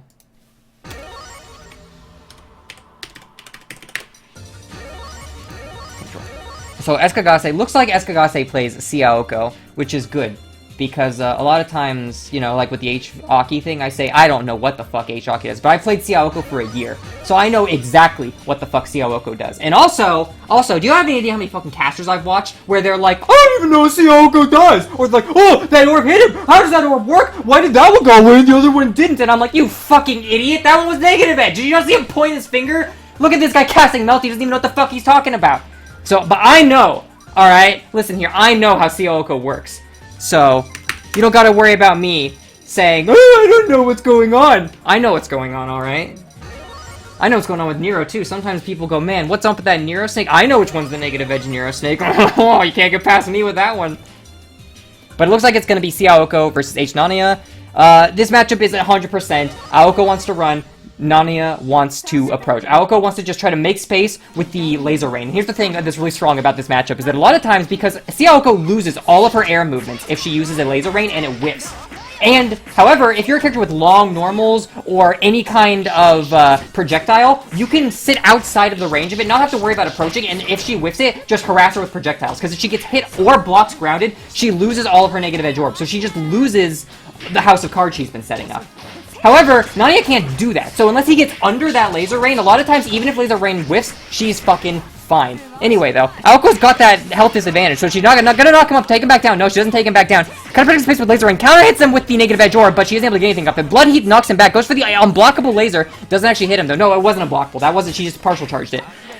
So, Nanaya comes back down, JB hits her. Is he going to be able to kill her? c-aoko does have one of the lower health thresholds in the game, Aoko in general. Air throws doesn't get too much off of it. He's going to bring him up. He's not really going for those 6 ABC routes. Oh, hits him! Is he going to go for the Rising Moon? No, no Rising Moon. I don't think he's going to get the damage unless he Rising Moons for it. Doesn't get enough damage, but he does go for the really safe B negative edge orb and instant pop. Nanaya just kind of jumping around above him, and this is one thing that's kind of hard about c-aoko, is she doesn't have normals that can hit above her very well. She has 3C, but the thing about 3C, she takes a step forward. So it's really hard to actually space that as an anti-air. So if Nania's just going to keep jumping around above you and you're on the ground, you're really playing from a disadvantaged position there. Nanaya going to take her up, bring her back down, goes into suppressor, DPs, cancels it into the myriad slashes, lets her get up, hits her. Well, I don't know, what was that? Did he try to do what? That was a counter hit. I don't know what he pushed on Wake Up, but he pushed something. Maybe it was a C and he messed up his DP. Either way, going for that kind of 2-2B for a reset, but doesn't reset. Ends up side swapping with the fastfall. I hate fastfall. Throws him into the back. Alright, and there we go. First game goes to Insignis. He's just kind of rushing him down. He's trying... You have to play very, very preventatively against c-aoko. You don't want to give her time to set up her house of cards, because once you do, your life is miserable. Like, right here. She's got that proximity orb buff, and he slides right under the negative edge orb. Good read. That's another thing about c-aoko. You have to play very, again, preventatively. Many characters can slide under those negative edge orbs. Even if the orb trades with them, you get a hard knockdown, and the orb doesn't do that much damage. So, when I say play preventatively, I mean... approach her often when she's on the ground with sweeps, and playing really, really close to her so that she can't actually place an orb, but not so close that laser rain is ever going to actually affect you. And Insignis is doing that very well. He's playing close enough that he doesn't really... My mouse cursor on the screen. He's playing close enough that the laser rain isn't really... He's not really in a position to capitalize with laser rains or really, really zone him crazy hard, but at the same time, he's also not so close that, Aoko can mash him out, or he can just kind of place a negative edge orb and trade it with him because he doesn't really care. Goes into a fastfall 2Bs him, ends up bursting out, goes for the overhead, but does it so early that Insignis probably thinks he's going to be recovering, and he just wasn't recovering. Goes for the DP and misses. Aoko's going to bring him back up. Is he going to have the damage for it? He's going to have to use EX meter. No, he doesn't use EX meter at all. He's just able to chain more moves together, bring it. I forget shot that third jump. So here we go again. He's trying to get the hell away from Nanaya. Jumps into him a little bit. Probably expected Nanaya to retreat, but Nanaya comes down with the JB, hits him. Gonna bring him up, take him back down. No, he drops it. Aoko tries to protect his space with the laser rain, but Insignis just uses that kick to fly across the screen. Hits him, counter hits him out of the laser rain startup. Bunkers him, gets a hard knockdown, lands with the low button. Isn't able to actually get him, though. Aoko comes all the way to the corner with that giant wheel kick, but it whiffs, and Insignis takes advantage of that. Does have the meter to, go into Blood Heat. Goes into Blood Heat, so maybe he's looking for a last arc. Maybe he just needs the regeneration. He happened to be in max. Either way, doesn't get much out of it. Insignis is going to take him up, bring him all the way back, side swaps him, bring him back to the mid-screen. He is in heat now. Insignis, he doesn't care about anything. He'll trade with anything. He can go in with relatively reckless abandon, because right there, gets a hard knockdown, and he can just go, and the game's over, I guess. They just quit. So I guess someone got hit, or he just ended it. I didn't see what happened. But either way, yeah. It's a difficult matchup for c-aoko if he actually gets in and never lets you set up, because c-aoko has really bad buttons at hitting people jumping. Her buttons for mashing are really, really stubby. Her only reversal is metered, and it's a very high commitment. It's not even, the first hit is only air unblockable. The second hit isn't, so if the first hit misses, the second hit's air blockable, so you don't even get to DP people when they jump. c-aoko has a very hard time on defense, and she doesn't have a high HP pool. So when Insignis, knowing the matchup, playing preventatively, sliding in, sweeping him, never giving him the chance to zone him with laser rain, and never giving him the chance to keep those negative edge orbs out and play around his house of cards, he just wasn't able to keep up with his pace. So, alright, very good games. Very good games. I like those games. And I think that was, 2 for BUENA, TULA, men. I believe, because Regeci won his games, yes. So now, we will do...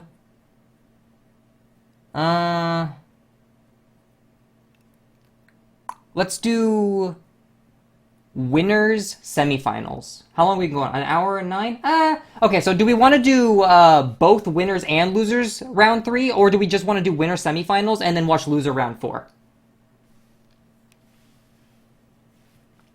Either way, we're going to have Eika versus Paddu's team up next. So let me go callouts.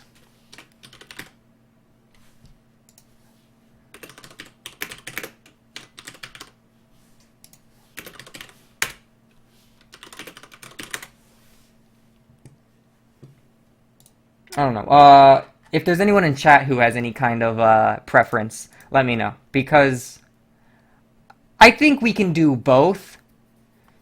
But if you guys are like, or even if the people playing, if there's anyone playing in the tournament still who says, nah, let's just kind of get this going a little faster, let's do our losers now, let me know and I'll let you do that. But unless I get any objections, we're going to run both the winners semifinals and we're going to run both of the next losers games that come out.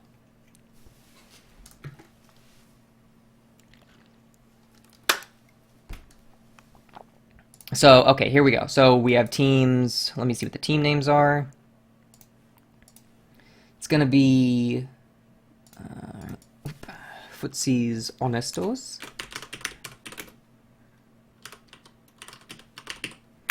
versus plucking birds.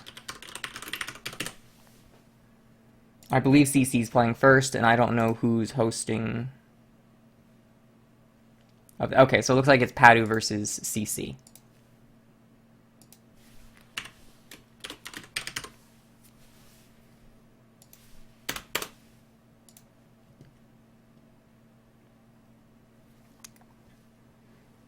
Cool, cool, cool.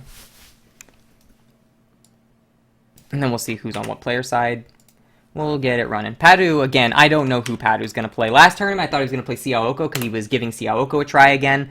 But then he ended up playing c-nero. But I also know he's played mech in the past. He's played a bunch of characters. And he's just entered tournaments as a bunch of characters. So Paddu, you have no idea what he's going to play. I think he'll probably play c-nero. Because last I checked, he was playing c-nero. But apparently c-nero f-miyako is even.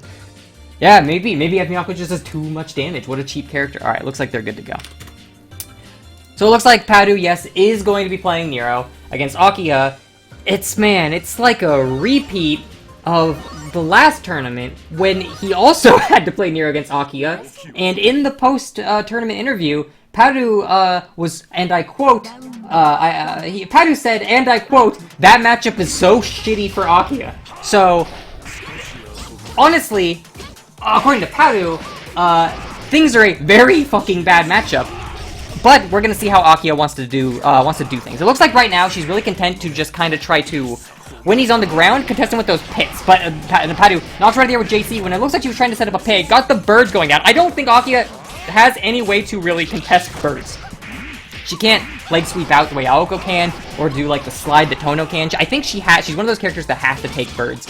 Most characters do, but it's very, very not good. That's usually a good sign that the matchup is shit for you if you have to take c-nero's birds, because that gives them a lot of leeway to just 50-50 the shit out of you on loop. Anyway, so he tries to back up, put a snake, but she jumps down, counter hits him, jumps over the snake, but then re-hits him with another overhead, which I didn't expect to happen. Maybe a hit because the first overhead was a counter hit. Grabs him, throws him, he jumps out of the corner, throws him back into the corner, dashes him, no, that's not an overhead, but I definitely believe it's plus. If you're charging, I don't know why it wouldn't be. Gets hit with the Mantis arm, but ends up blocking it. c-nero out of the corner, but jumps JC's, IADs, JC's again. Looks like her IAD doesn't take her that far. So the fact that she has an IAD that doesn't take her that far, and that button she wants to use hits directly below her, she's really, really good at hitting you from the front, IADing over, and then just crossing right over and like mixing you up on the other side, which if he's not careful about, this guy will probably just run on him over and over. Gets hit with the negative edge snake, bringing him all the way down back into the corner, having to block some c-nero, right, basic A staggers. Birds are going up. c-nero does have max, so he can just kind of run what he wants. Goes for a stagger or a bunker, doesn't really get out, but c-nero doesn't really get anything out of either. The deer patrolling space, knocks him back down with the alligator mouth. Alligator mouth, insane. Anti-airs, brings you back down to the ground, pulls your hitbox back, crazy disjointed, does a lot of guard damage. It's an insane normal. Anyway, Invalid, bring him back up. He's gonna air throw him back down. Air throws him back down. Doesn't have meter for birds though, so he's just gonna go in with the JA and then throw it. And that works really well with c-nero because all of c-nero's air moves multi-hit. So a lot of times you have to be really, really conscious of how many fucking overheads is he gonna hit me with, 2 or 3, or is he gonna re-jump or re-dash, or what, or like, you know, maybe he just jumped in, is he gonna do a second IAD and hit me with more? You're always thinking about that. So when a Nero just jumps in, hits you once and then throws you, it's like, oh fuck, I wasn't ready for that.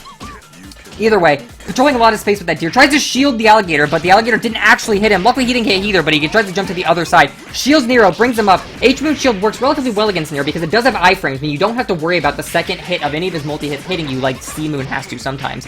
Does some damage, gonna bring him up and probably back down. Goes into heat, getting all that health back while he's mid-combo. Brings him, hits him with the Oki. Nero thinks he's gonna throw him, but he's not gonna throw him at all. Is he gonna bring him up? He's gonna kill him! He's gonna kill him! Look at that 4.8k damage against Nero! I didn't think h-akiha had that much damage on her, but apparently she does. So game 1 goes to CC. Really, really fucking well played, because if this really is a bad matchup, he's got to be working hard. Like, it's fucking hard to play against Nero, especially in a matchup that's apparently bad. Like, but maybe h-akiha works well. Maybe that's why he was confident to pick h-akiha and he didn't try to go to something else, because he knows h-akiha's got a couple of moves and tricks up her sleeve that I can beat you with. Either way, you see how he was in the corner right there and he did that, like, that downward slash and it still hit Paddu even though he went for that throw break, even though it was on the other side? Like I said with that move, that downward slash, really, really good at hitting on both sides. So you can mix up left and right with that, and it doesn't really matter if you overshoot your IADs or you overshoot your air dashes, because even if you land on the other side, your move is still gonna hit. She doesn't have that problem that like Aoko has, for example, where if you go over the top of someone and push your JC, you'll just land and miss entirely. The move is really, really good at, even if you overshoot, you're still gonna land a hit, and it allows you to keep pressure up while maintaining really, really erratic and hard to get a beat on movement, which is why he was able to bait Paddu's throw, and he's been able to bait these mashes out, because he just keeps jumping and using it, and it doesn't really matter where he lands. Hits him with that pit. Really, really hard to react to those pits, especially when you can't see them on the ground because Aki is so high up. Hits him with the move. Goes into heat now, so it doesn't really matter if he gets hit. He will just auto burst out unless Paddu's able to catch him out of the air with an air throw or something like that. Brings him up, gets a bit more damage, just wastes the meter. He doesn't think he's going to get hit. I'm going to use the meter for a bit more damage. Oki with that delayed fire ribbon. Going to bring you up. Doing some basic rebeats, pulling him in. Paddu hits him with the two-way, but isn't actually able to confirm off of it. Gets out of the corner. Aki meaties him, but Paddu puts him back into the corner with the Mantis Arm. Isn't able to pick up on Mantis Arm. Counter hits jumping backwards with the tentacle he's got, though. Gonna bring Aki all the way to the other corner, and he has meter for bird, so he's probably gonna be running some bird shenanigans. Here we go. Uses two-way to keep her in the corner, and then goes in. Aki blocked low just a second too early, and the second hit of the tentacle ended up getting him. You're gonna bring him up. Use a deer. The deer is really hard. You have to respect the deer, because it's gonna jump back and forth 3 times, so even though it goes off screen, it will come back, so he had to respect all of that. There's nothing he can really do to get out. Hits him, goes for the fuzzy, but Aki sees the negative edge snake coming. CC obviously knows a lot of these knowledge checks, because a lot of people, when they see that negative edge snake coming, they don't process that that means there's a high chance he's gonna fuzzy. But CC saw that and caught on immediately, and he didn't fall for that shit. That fuzzy is strong. Throws to avoid the deer, jumps over the deer, comes down with the JB, deer disappears. He's got his pressure going really well. CC doing a fantastic job of maintaining pressure on Nero while simultaneously avoiding all of these summons and still finding out ways to get chip damage in and preventing him from ever going into heat and getting any of this Nero health back. That was really, really well played. First game goes to CC on h-akiha against Nero. That was pretty fantastic.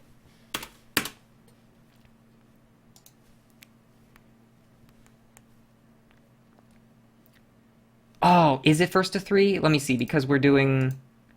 No. Well, we won't do first to 3 in semifinals. Let's just do, nah.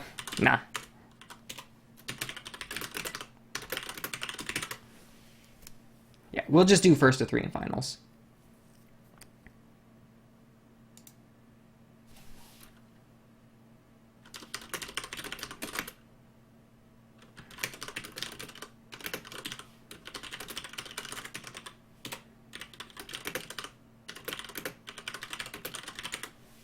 Well, we'll just do first to 3 in grand finals, because since it is a team tournament, it's not like, oh no, I lost first to 2.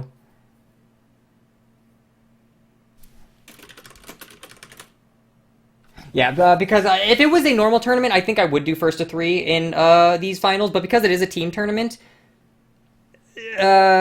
yeah, it's like if, let's say, Eika ends up losing this next round, we're going to go back to another game, and if we did first to 3s, not that it matters if it going for a long time, because, again, we've got all the time in the world, it's the weekend, not a big deal, but at the same time, let's not exhaust people. I don't know. I don't have a good reason for this. Last time I did first to 3, this time I want to do first to 2 just to try it. Fuck it. we'll try different things. You know, see what works. And if people end up saying, man, I really wish we would have done first to 3 in the winners finals, not grand finals, then next time I do one of these, I'll make sure I do first to 3 in winners finals. I'll keep that remembered.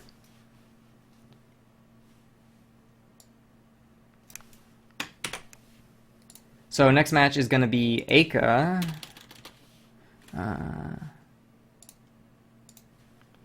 versus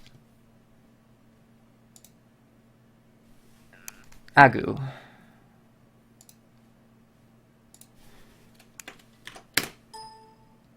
And Eika is going to be on player 2.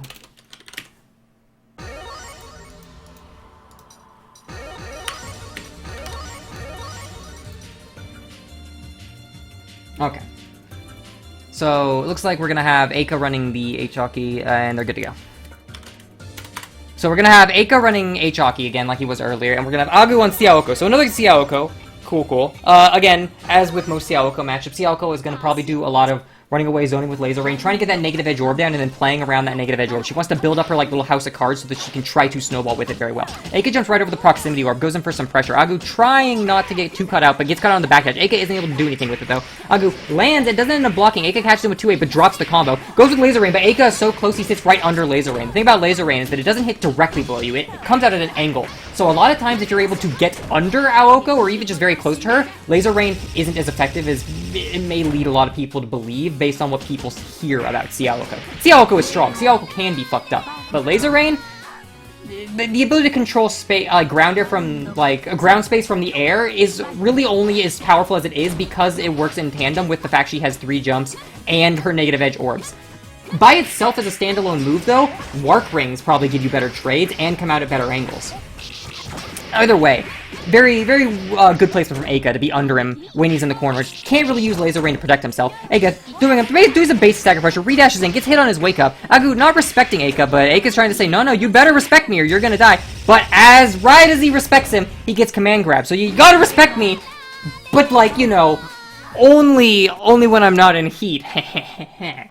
So, Eika doing Eika things, running some stagger pressure. Eika, this is something that I find that's really powerful about Eika in general, is that a lot of people say things about Eika like, man, Eika's a masher, he just fucking spams defensive options. But the thing about Eika is that it's not that he's, mashing and spamming defensive options. The way he's able to get away with it, and, where lesser players aren't, is because Eika has very good game sense and extremely strong intuition. So to you, it's like, oh, if you don't understand, Eika, it's like, oh, Eika's just spamming defensive options, he's just mashing. But the thing is, Eika has so much experience that he's not just spamming defensive options, he is getting a beat on how you as a player are and how you want to play, and he's mixing those defensive options at a certain ratio that specifically will fuck with you. Because some people say, Eika just mashes bunker, and some people say, Eika just mashes all the time, and some people say, man, Eika just constantly spams shield after whiffing a move to try to blah. So Eika apparently spams everything somehow. So, he just plays a very active offense, and he's very good at it.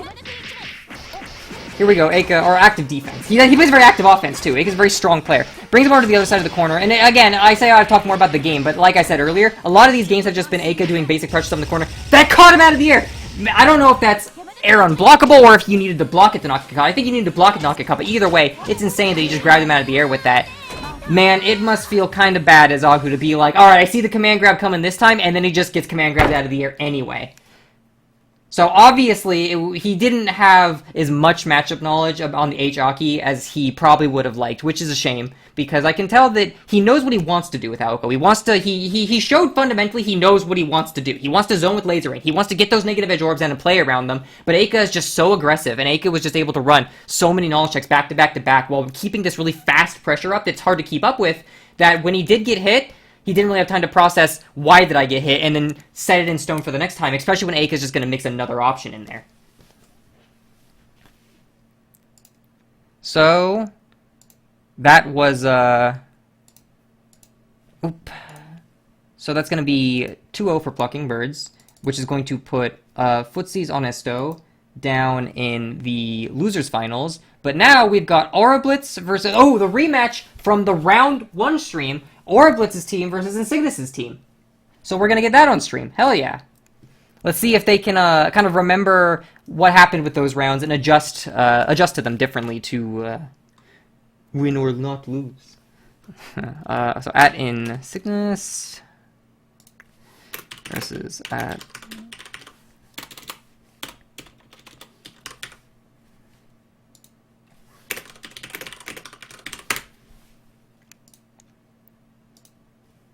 okay. So while they're getting that set up, I need to set up the broadcasting thing again, the scoreboard, as some might call it. Long road to the panda. Yeah, panda. Fat-fingered my keys. Oh, nice. I fat-fingered half my keys, so I actually wrote Long Roid of the Landa, which is exactly what their team is called. There we go. And I don't know who's going to be playing first, but we'll see in a second. And then we have BUENA.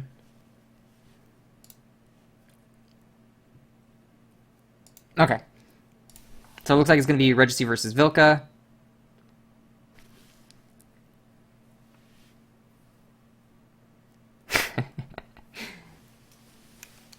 Oh, I need to update this. I feel like the keeping track of the score with the 0 and the 1s and stuff, I always forget to do it, but I feel like it's definitely carries a lot more value in the later rounds when it's actually like first to 3s and stuff, because I can remember who's winning between 2 games. And sometimes I forget to update it, and the next game there's a 1 that's sitting over, and if anyone just kind of looked at it at a glance, they might go, oh, yeah, okay, nice score, and then I end it, and it's like, oh, that wasn't the score. It's like, looks like Vilka's trying to get a hold of Regeci, but he is not responding, so we might need Insignis to go first. I will give him like 5 minutes before I call anything, so they've got like 4 more minutes to get in. Meanwhile, that means I have to fill time. Nah, just wait for Regeci. Okay. So we'll just wait for Reggie. In the meantime, why don't we do this? Why don't we do this? There is a very slight chance that he fell asleep. Oh fuck. So let's do this. Let's go to the bracket again. I don't know. Oh, it is? Oh fuck. Why do you have to the tournament when it's so late? Oh man, poor guy. Well, I hope we see him back. But so here's the bracket we got right now. I don't know what I'm gonna do with the bracket. I was just kind of like doing it to like, you know, fill some space. Oh no. There we go. Oh, look at that. He can't afford to fuck himself up on the sleep schedule. Yeah, makes sense. Is he back? Okay, cool. Regeci hosted. Yeah, I am not in Discord. I'm definitely not in Discord. Showing everyone my Discord again. That's not what I do. Alright, so we'll get Regeci versus Vilka. I'm expecting f-miyako versus either Tono, Nanaya, or Kohaku. Not in game yet, can't spectate. Righto.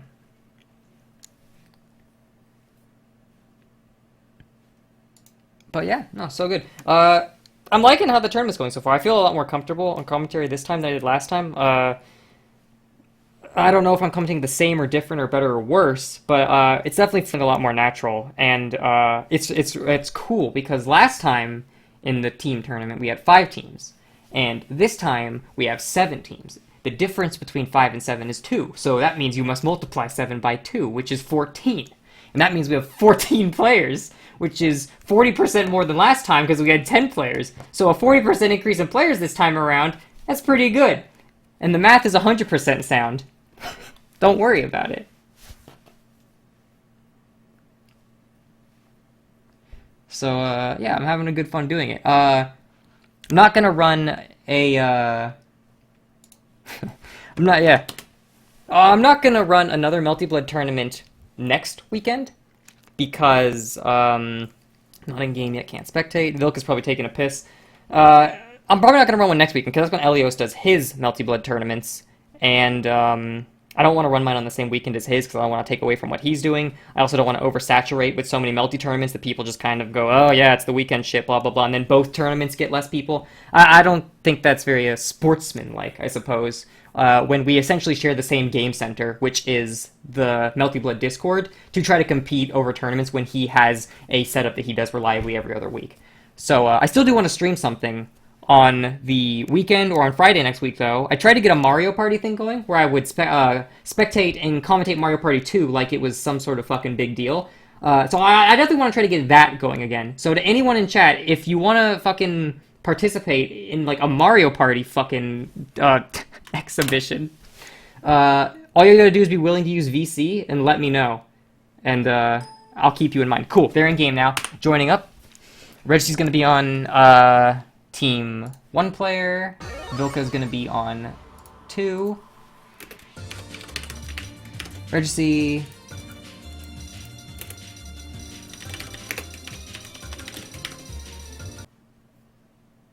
And it crashed. Okay, Vilka's controller wasn't working.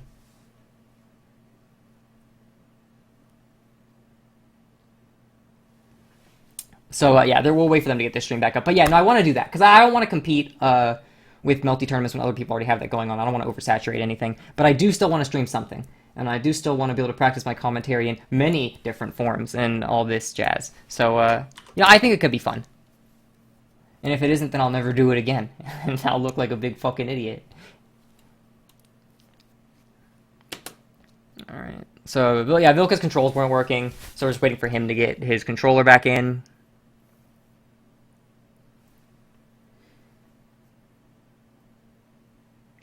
Just stream my multi-set. The thing is that I only ever do, like, first to 10s, and then I take a break for, like, half an hour to 45 minutes to an hour. And then I come back in, I do another first to 10.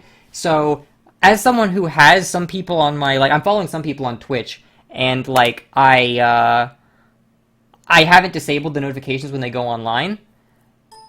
Even, because I keep forgetting to, just because I don't do it through my fucking whatever the fuck phone every time I get the notification. So, like, every day I'll get, like, 2 or 3 notifications about, like, oh, X person is playing, like, Rainbow Six, and I'm just like, I don't fucking care. Stop pinging me, Twitch. And so I don't want to be that kind of guy where, like, everyone is, like, constantly getting pinged, like, oh, Gibbons is playing Melty Blood. It's like, yeah, of course he is! Of course he's playing Melty Blood. Stop telling me that! And, like, I mean, I know that anyone who gets fed up with it will just fucking, like, mute it, but still, I don't know. Alright, go. So here we go. We got Regeci on player 2, going to be playing the c-nanaya, and we've got Vilka on player 1. He's going to be playing the f-miyako. Again, that kind of matchup where Miyako doesn't really want to approach Nanaya because, well, aforementioned, he's kind of difficult to approach, and Nanaya doesn't want to approach Miyako because she's got those really active normals and she can protect airspace quite well. Miyako, if she gets above Nanaya, especially as a character, Miyako jumps slightly higher than a lot of characters in the game. If she does get above Nanaya, she can use her JC to stop him from kind of coming up at her in the air, and it is very, very active. Alright, I'll ping them and tell them to go.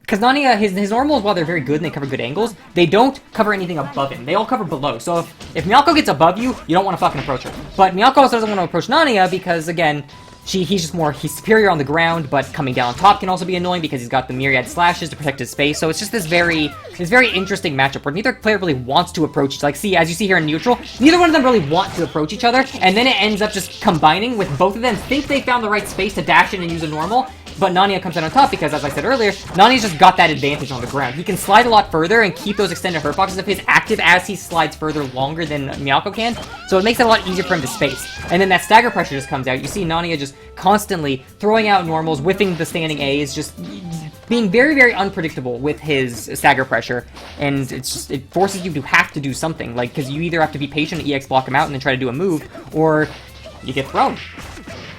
So here we go, Miyako put him up in the corner. Wow, somehow hits him with the second hit of that kick after the first one misses. Isn't able to get anything off of it, so it doesn't act like a reset, but he still comes back down with him. He's probably going to get at least 4K off of this. In balance, going to bring him back down. He's going to get him with the left, right. No, nothing. Ground techs and DPs! Regeci has zero respect, and Vilka's like, I wasn't even gonna mate you, dude. You see how far out I was? I didn't even care. And he just kills him. Both of them have really, really high meter. Vilka, I don't know if Miyako's the kind of full moon character who wants to go into heat or if she wants to prevent going into heat, but either way, she's very close to being able to go into heat, meaning she can get some health back if she ends up going into some red health. She can go into blood heat to maybe try to catch him out. I know Miyako's last arc kind of sucks, so she doesn't really want to go into blood heat. Either way, he's got max now, so he can get a bit of health, maybe run a mix-up, or just burst out. Nanaya, on the other hand, being a C-Moon character, he doesn't care if he goes into max. He'll come back with 200 meter, and he can heat whenever the hell he wants. So, meter management on him, I'll just use it whenever I want, because the main thing I want it for is either a burst or a heat, and I can beat heat whenever. You can see Regeci running those mix-ups in the corner, sliding in under, going for the overheads, coming out to the other side, and just applying that mix-up pressure, but he staggers a little too long, and then Vilka puts him back down the corner. Invalid with the 2C, coming with some A stagger pressure. Vilka gets it with the overhead shoulder, gonna bring him up, take him back down. No, misses it. Regeci ends up teching out, slides under Vilka. Vilka's in the corner, but he gets above him. Hits Regeci on the other side, and that's like I said earlier, we want to try to get Nanaya to use a movement option and then punish that movement option. He used both of his jumps, and Vilka slid right under and meatied him. Game moved fast there, so I don't know what happened, but I think Regeci mashed on Wake Up, maybe trying to DP, and Vilka got him. So first game's gonna go to Vilka. So we got both of them in the air. Vilka ends up getting the other side of him somehow. Counter hits. Doesn't actually pick up on it, though. Regeci slides in. He's going to get a combo. Going into, like, the Myriad Slash to get more damage, get a hard knockdown. Overhead to get, like, a bit of an OTG damage. Fast falls, he mixes him, but doesn't really get much. Staggers, hits him with the JB, but doesn't actually pick up on it. Doing some basic stagger pressure on the corner. Hits him, but doesn't follow up. Tries to protect his space, but like I said earlier, when Miyako gets above you, it's very hard to actually hit a button that knocks her down. So he didn't want to push JA in case he was going to push a JC. Miyako, that is, push a JC, which might counter hit it. So he wanted to kind of protect that space and keep him in the corner, but he also understands his place and understands how strong Miyako can be. So it's a very smart move from Regeci. Right now, he's got him in the corner. He doesn't really want to commit to any mix-ups. He's just trying to protect that space and jump around outside of Miyako's range. Force Miyako to come to him, and then as he showed there, put him in a position where he's out and then punish him for it. Miyako goes up, counter hits him. Is he gonna get anything? No, he's unable to get it. Her normals are 2-step. He counter hits him again, but still can't get anything out of it. They trade with each other. 3 counter hits in a row, and unfortunately unable to get anything out of it. Reggie bringing him over to the corner, comes down with really active JC, shields it, 5A jabs him out of the air. Gonna get some hard knockdown, spending some meter to kind of manage it. Doesn't want to go into max quite yet. Fast falls, just his basic combo. Doing some stagger pressure, slides in, staggers with the C, hits him, but isn't able to combo off of it. Doing some basic rebeat pressure. Vilka jumps out, hits him with the JC. It's gonna bring him up. Is he gonna be able to go full corner carry? That's full corner carry coming out of him. Almost 5. That is 6K damage! Takes it, hits it for 6.7k damage off of what was like a reversal mash. What even was that? And now, Nanaya, who had this really commanding lead the whole time, he's in the corner already. 2 mix-ups and he's dead. It wasn't even 2 mix-ups, it was 1 mix-ups in a corner carry. Regeci probably not happy about that, and that's why it's so demoralizing when you, like, how I say Miyako's a grappler, because you try to break one throw against Miyako, and she just, bam, hits you with the counter hit and does that to you. It's insane the damage this character can output.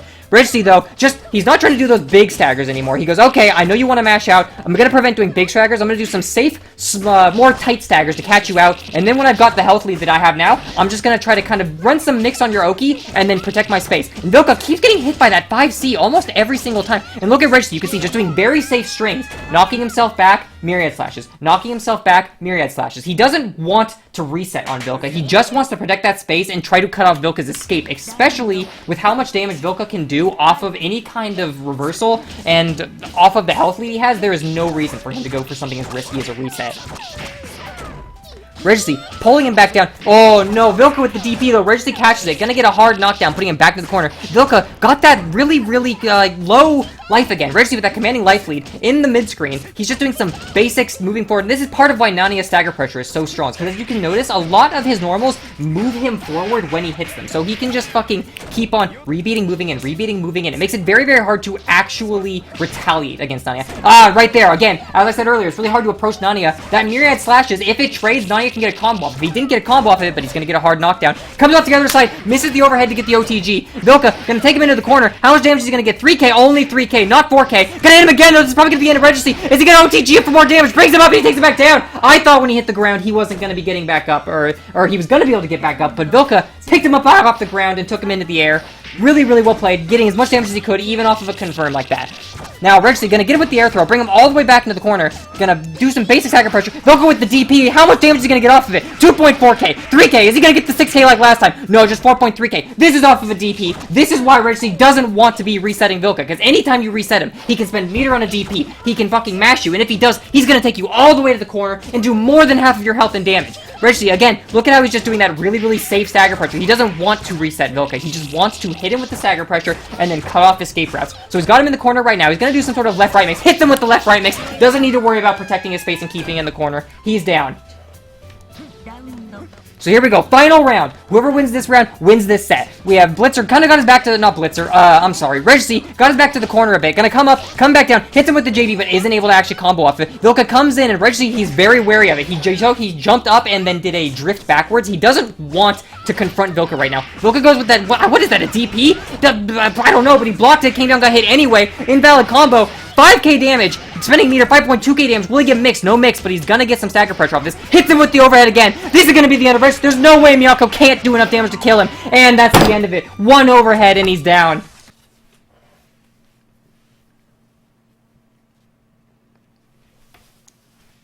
It's a very difficult matchup. I can see why that would be frustrating for Regeci, because you can spend so much time pressuring and conditioning Miyako and doing so much damage, and she just hits you once and takes you all the way to the corner and does all of your health, and it's like, oh, one mistake. Off of one mistake and you're dead. You gotta hit her like 3 or 4 times, and she's only gotta hit you twice. It's gotta be frustrating. It's gotta be terrifying. That's one thing that's also so scary about Miyako, is that that's something that she can do that not a lot of characters can, is that it's a very, very unique talent that a character can make you respect their defense on your own offense. You always want to respect someone's offense, naturally. You don't want to get hit. But not many characters can make you fear their defense more than they fear your offense, and Miyako can do that.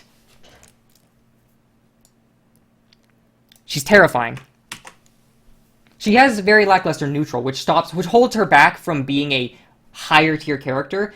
Neutral isn't great, her buttons aren't great in neutral, but once she gets going, she can snowball like no one else. Alright, so we're going to have Aurablitz versus Insignis now. Aurablitz on P1, Insignis is going to be on P2.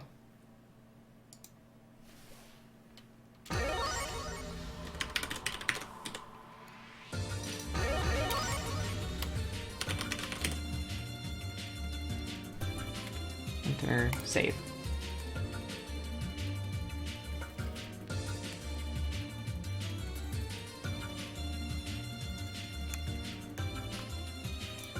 So we're just waiting for it to sync up right now. So it looks like Blitzer's going to be playing c-nanaya. Okay, yeah, they can go. Looks like Blitzer's going to be playing c-nanaya. Doesn't really want to play the h-w.len against Insignis. And Insignis, is he going to go h-nanaya? He's going to go h-nanaya again. He's going to teach this boy a lesson. He's going to say, all right, little Nanaya player. You think you're a c-nanaya player? Let me show you how a master does it. He's going to try to teach Aurablitz a lesson right here, right now. See this movement? He says, see this movement? See this feet? You gotta move like this. Aurablitz, yeah, Aurablitz isn't impressed. He's not gonna move around like that. He's like, yeah, fancy footwork, but I'm just gonna put you in the corner, dude. Go for the left, right. Actually hits him, counter hits him. Oh, Insignis probably tried to DP and it was just on the wrong side. Aurablitz bringing him back down. Aurablitz now says, I don't want to approach you. Why would I approach you? Why don't you use your fancy footwork and come to me, bitch? Oh, and then he did it. What are you saying, Aurablitz? Why do you want him to come and hit you like that? Brings him back down to the corner, and now Aurablitz has the same health as Insignis. Insignis getting that health back with the heat. Just throwing him in the corner. IEDs him. Oh my god, he's not blocking anything. He's unable to do it. His mix is just too strong. Comes in with the slide. The slide's really good because it keeps your hitbox really, really low. So you're able to anti-air people in a way that it avoids their airborne hit, and you hit them right when they land. Unfortunately, though, he gets shielded, brought back to the other side, and Insignis using that fancy footwork again. He's just showing off. It's a very fast-paced match between these characters, because again, while they're not very fast and they can't really travel long distances without high commitment, in their respective spaces where they want to be fighting, they are very, very fast, and they're both doing it. So it's a very, very fast-paced matchup between the two characters. Aurablitz hasn't taken any hits yet, bringing Insignis down, gonna get a bit of OTG damage, goes for the left-right, mixes him up, hits him with the low, gonna put him back up in the air, bring him down to the corner. Insignis gonna take maybe 4k damage, no, 3.7, but he hits him with the left-right, counter hits. Insignis probably tried to DP again and got caught up with the left-right. Aurablitz is just overwhelming him with all these options he's got, and Insignis, he can't catch a break. Going even right now, 1-1. Aurablitz jumps in, is able to catch him with the JB, hits really far, but Insignis counter hits him with the A button, right in the air, jumps up to JAs, hits him with the 2.8k damage. What is that? How did he throw him? How did he throw him right there? I guess the JA wasn't out, the standing A wasn't active anymore. Insignis just doing some basic pressure, IEDing, and Aurablitz respecting all of it. Goes for the backdash, but Insignis, because of how far Nania's normals can take him forward, he didn't even go for a sweep. He was just able to catch up on it. I think that was a bunker out. Bunkers out. Doesn't do too much off it, though. Could use his donkey kick. Comes across the screen out of the air. Aurablitz, he's just trying to catch a break, but Insignis is always just barely outside of Aurablitz's range. Aurablitz comes back down over the top then with a backdash. Gonna bring him back down. He doesn't want to let him go back into neutral. He wants to run some sort of mix-up. Goes for the overhead, and Insignis shields it, but Aurablitz bursts him out, puts him in the corner, tries to slide under him, but the move catches him anyway. Aurablitz getting put in the corner. Is he going to be able to survive this? No, he's not. god, I didn't expect that much damage to come out!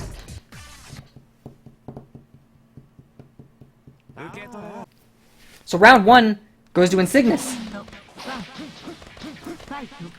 Let me update the scoreboard. Aurablitz comes down with the JV, hits him, puts him in the corner. He's on the right side of him right now. Goes for the overhead. Insignis just blocks it and throws him. That overhead is actually safe, but if you EX block it, you can actually guarantee throw it. Aurablitz just didn't expect the throw probably. Didn't expect him to block it probably. Ended up getting thrown. Insignis puts him back in the corner with the donkey kick, but Aurablitz gets back over the top, protects his space with those moving backward slashes, slides in. Insignis with the bunker, puts him down, hard knockdown, side swaps him, gets a counter hit. Aurablitz probably trying to go for a DP just as Insignis was. Insignis does the same combo as last time. Doesn't kill Aurablitz, mashes on wake up. Insignis must have been trying to wait out for a DP, and Aurablitz, he says, oh, you think I'm gonna DP? No. 2A. Come back down, teleport in the air, come down, a double overhead. What are you thinking, fool? He's gonna bring it down, hard knockdown. Is Insignis gonna DP? Is Aurablitz gonna be able to mix him? Oh, and Aurablitz gets him with a mix, comes down after the overhead and swipes him with the leg.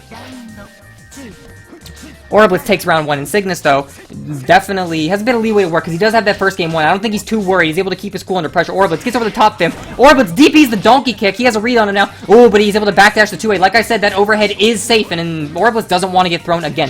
He's ramping up, doing those preemptive JAs to stop Insignis from approaching him. Ends up counter-hitting him, but he isn't able to capitalize on it. Insignis jumps backwards, hits him with the JB, brings him all the way to the corner, taking him down, and thinking, oh no, he DPs, and he goes to the other side, and Insignis is able to have it, side swaps and bring him back to the other corner. I don't need full screen corner carry, I'll just swap you back to the same corner you were in, you fake nanaya. Knocks him down. The humanity. One more game, it's so close. Aurablitz, these matches are so close. Aurablitz is always so close to taking it, but Insignis is just barely there. Gets a counter hit, but isn't able to pick up on it. Aurablitz almost about to go into max mode, so he's gonna have, yes, okay, he has a burst available. Aurablitz has the room to do something kind of risky. He goes for the DP, gonna go in for some pressure. Overheads, and he overheads and DPs. Insignis probably tried to throw him, slides right through Insignis' DP. Is able to punish, though, because he's so far away. Has that 200 meters, so he's gonna go into heat again relatively, well, max again relatively soon. Insignis, though, he's about to go into heat himself, and he's got only 200 meters to do it. Gonna get all that red health back. Things are looking really bad for Aurablitz right now. Any kind of hit on Insignis, he'll burst it, and he just slides right in and hits him with a low. No real fear of Nanaya's DP right there. Insignis was able to just slide right in, because even if he did DP him, the fact that he was in heat mode completely cut off Aurablitz's defensive options right there. He would have just heated him, knocked him all the way down back into the corner. So now we're going to be seeing Vilka versus Insignis. Well, I wonder if Insignis is going to play h-nanaya again, but we're definitely probably going to see f-miyako again. When we see the repeat of Regeci, where he gets two-touched because I used a reversal and I'm Miyako, isn't that funny? But I guess we'll find out. Trying to connect. Insignis is going to be on player 1, Vilka going to be on player 2.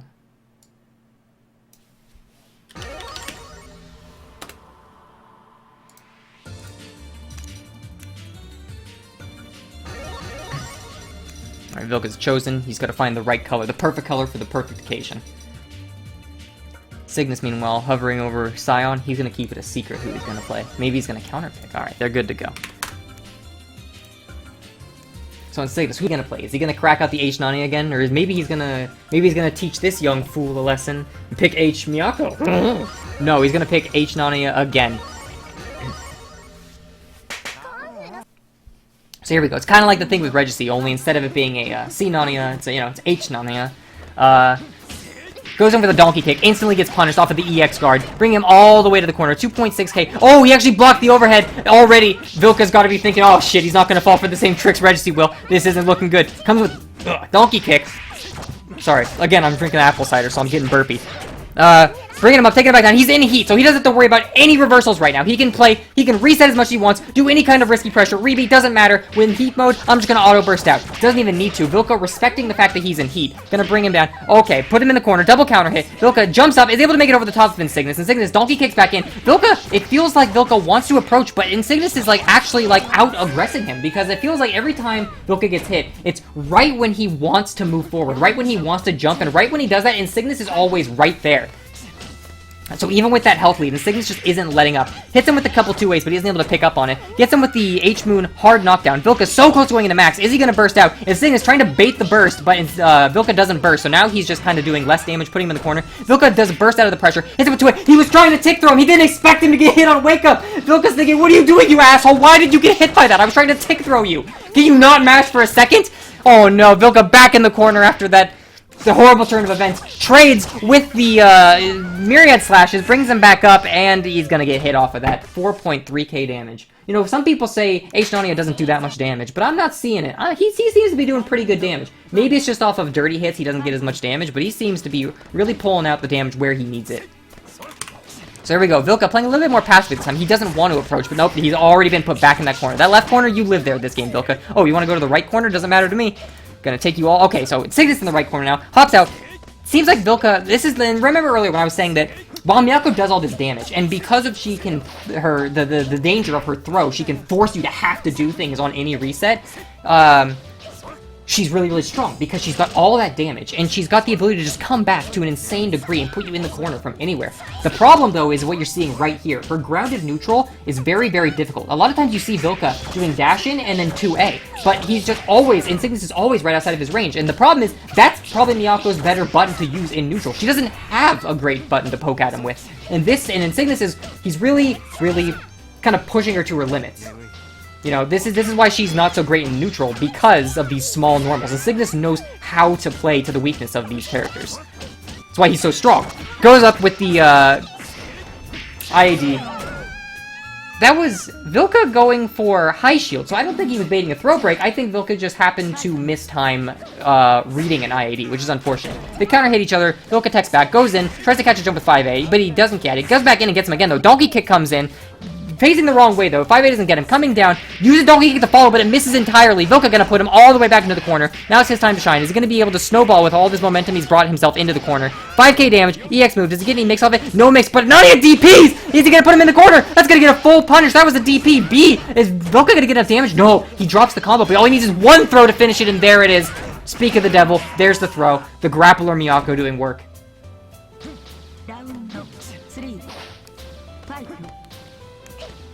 Jumping over the top of him. Her JB is very strong. Again, like I was talking about earlier with h-aki, with her downward slashes that allow her to hit on both sides of people really, really well. Miyako's jumping B button hits on both sides of her as well, albeit a little higher up. So with Miyako, there's not a huge problem if you overshoot a lot of your IADs, like right there. So, here we go. DP's gonna bring him all the way to the corner. 3.7k damage. Oh, there we go. Vilka slides in. Insignis just barely in his range. Gonna bring him up. Invalid, but it doesn't matter. Gonna bring him back down. Spending meter. 4.7k. One more hit's gonna do it. Basic stagger pressure. Goes for the bunker. Misses the first hit, but ends up getting the second part of the bunker anyway. No hard knockdown. So we got Insignis in the corner. Throws Vilka. Now we're bringing Vilka all the way to the corner. Vilka just got pressured from mid-screen all the way to the left corner. Gets thrown again. What's he gonna do? Is he looking for the meter to get a DP out? I feel like Vilka's probably looking for the meter to try to punish a reset on a DP, but Insignis knows that. You see how he's backdashing? He doesn't want to be near Vilka in that corner. He's not even going to try to stop those escapes because he's close to heat, and he doesn't need to die to a random DP right now. Counter hits him in the air with JA, and that's going to be the end of Vilka. Once Insignis finished playing safe and getting that heat, getting that health back, he felt a lot more comfortable going in, and he was able to punish a movement option. Really well played. And it's something about Insignis that I've noticed is that he has really, really, really good grounded spacing. It's very, very hard to hit him coming from the air, it seems like. It seems like whenever someone comes at Insignis from the air and they swing a button, they're always landing just barely outside of where he's standing, and he's able to meet them and either start pressure or start a punish. So his awareness of where people are going to be landing and whether or not they'll be whipping a normal in the first place is really, really, really strong. It's probably why he does well on characters like Nanaya, those characters who don't really have the ability to move long distances quickly, but they can move those short distances fast. He's very, very good at, very, very good at saying, I don't need to move fast, I'll just wait for you to come in, and I'll outposition you. So, really well played by Insignis. So now we're going to have, Paddu's team versus Insignis' team on stream. Even though they already seem to be up to date on what's going on, I'll ping them anyway.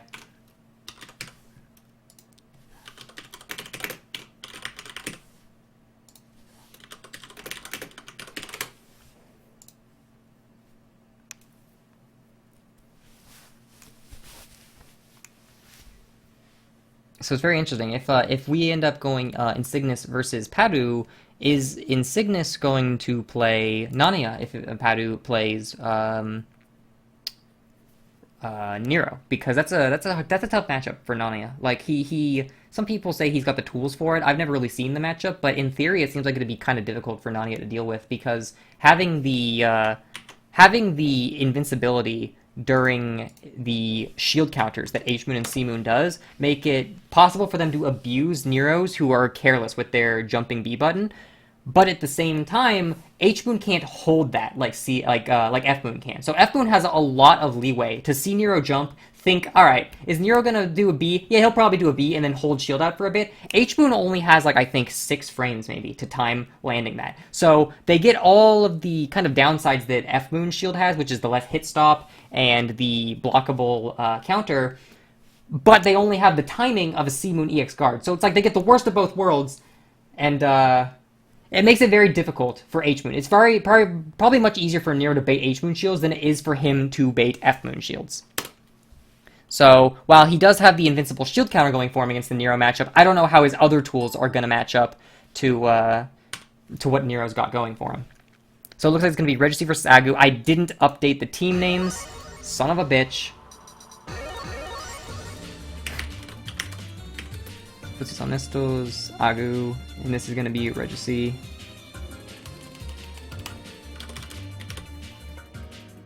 Put that to 0. And then save. So it looks like we're not lined up yet. It's still going a little fast. Okay, there we go. It looks like we're good.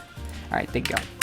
So it looks like Agu's going to be playing c-aoko again. C-aoko is it's a pretty good pick against the characters Regeci likes to play, Kohaku, Nanaya, Tono. Since they really only have their normals as their main neutral tool to deal with her, once she does get that negative edge orb down, she can protect space with laser rain very, very, very well, and it makes it very difficult for those kinds of characters to get in without a hard read, because once she has the orb down, like she's got the orb down right now, that first orb in front, negative edge, he's able to slide through, he actually invulns through the pop on it, or maybe she just got hit and it disappeared. I thought he took his finger off, but maybe the orb just disappeared because he got hit. Wasn't expecting that dash in. Here we go, Regeci doing some basic read pressure, super jumps up to catch his escape out. Oh, you think because I'm far out you're gonna jump? No, I don't think so. Fast falls back down towards the end, goes for some more basic stagger pressure, throwing out those 5As. Every time he rebeats, Agu could possibly retaliate, but the rebeats come out so fast, it's so hard to, like, get a read on it. You need to, or it's so hard to react to. You can't react to it. You need to have a read on it. And you can't, because you can't react to it, you need to read it. All the points in Nania's pressure, it's like he's forcing you to play RPS. It's very, very difficult. DP's up, tries to jump up, protects space with Laser Rain. Laser Rain misses, then he jumps again, and Nania just jumps up and DP's him right out of the sky. So here we go, Agu coming up, protecting space with Laser Rain, doesn't get him, but he's not able to get really punished either. Goes for the overhead, Regeci blocks it, he's seen that move before, he's not falling for it. Negative edge orb out, but Regeci comes in with the low to, like, you know, like I said earlier, prey preventatively, so even if the orb hits him, he can kind of trade. Gets hit by that proximity orb going off. Proximity orb will go off after 6 seconds, regardless of if anyone got near them. So a good strategy for Aokos who have good sense of when their orbs are up is if you place a proximity orb, what you can do is wait, if you think it's going to expire in the next 2 seconds, go near it, or just, if someone's near it, don't do anything. They might get antsy, they might push a button, the orb will pop, and they'll think, oh, I didn't think the orb would pop, I wasn't near it, but the orb just dies after 6 seconds anyway. Tries to DP out of pressure, Regeci just blocks it. As I pointed out earlier, c-aoko, very hard character to work with on defense, because her defensive options are very high commitment, very easy to punish, and her normals for mashing, while they are fast, are very, very short. So when you're playing against someone like Nanaya, who's got that really, really good stagger pressure, it's very, very difficult to actually use those normals to mash out against him.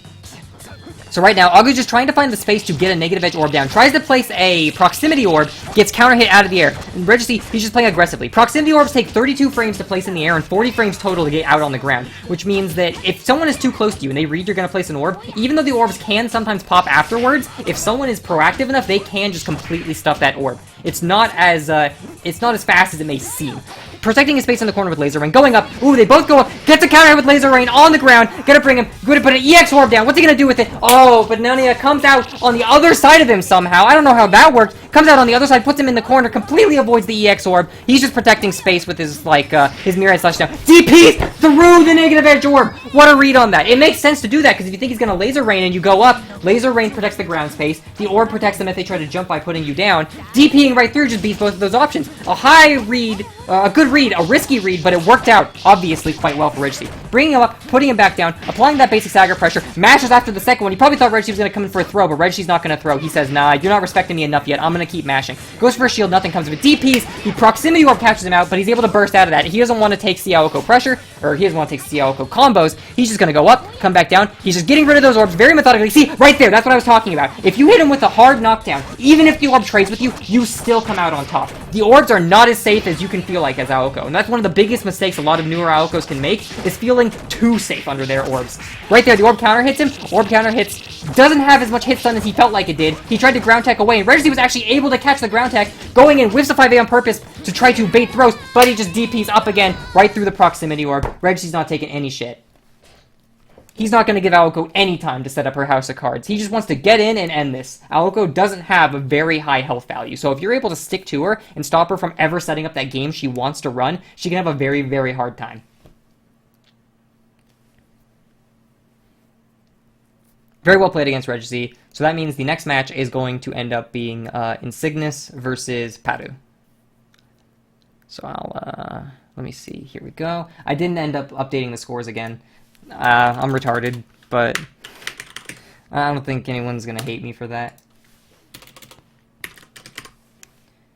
Alright, there we go. As long as the names are on top. The important thing is that you can tell who is who by the names on top. The number isn't always, you know, the most important.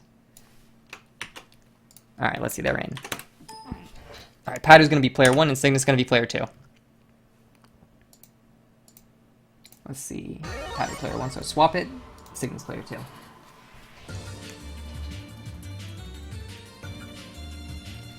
So yeah, now I'm wondering who we're going to see out of it. Is Insignis going to go full h-nanaya all the way through this tournament, even knowing that he'll probably run into Paddu's Nero?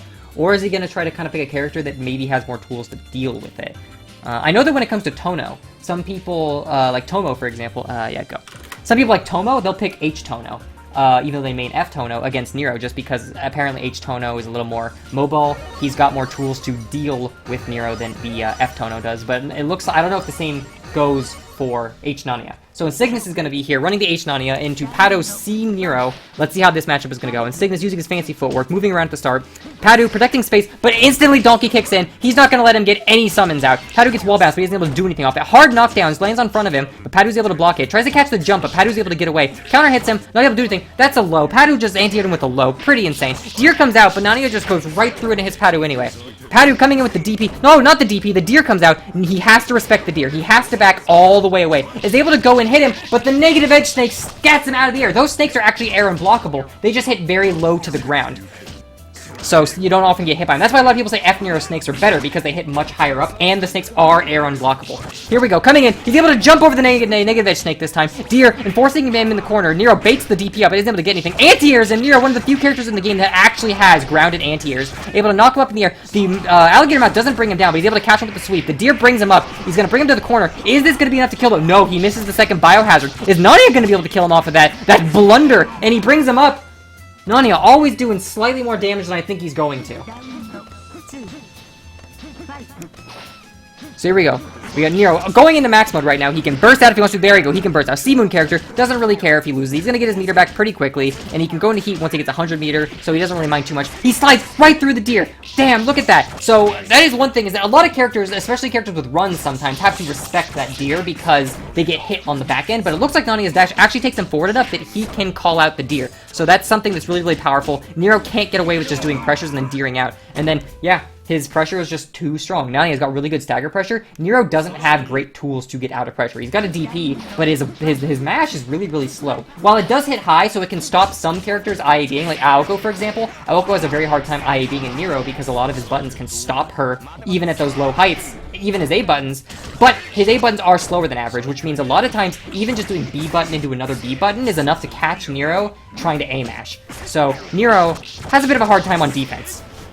brings him up, puts him in the other corner. Nero lands, the JB hits him on the back end, but he isn't able to combo off it. IADs him with an A, catches him with a 2B, but it doesn't actually, well, it does 2B, it doesn't catch him. Then it teleports up, Nero tries to anti-him, but he ends up getting counter hit. He doesn't pick up on it, though. Nanaya just doing some really, really strong stagger pressure, dashes in, throws him into the corner, trying to, like, kind of test how much he's gonna respect him. Donkey kick, tries to catch a dash out, but he isn't able to actually combo off it. Now he's in the corner. Paddu's just trying to protect space with the deer. He doesn't want to get too close to him. He knows that 1 DP and he's dead. So on his own pressure, he's feeling kind of scared against the defensive options Nanaya has to bring up. Nanaya teleports above him, but both players respecting each other. They don't mash or come down with the normal. The deer comes down, saves Paddu's life. That's a negative edge snake. Negative edge snakes don't disappear when Nero gets hit. Nero comes down, brings down, gonna use burst. Not gonna, no DP. He's just gonna throw him back into the corner.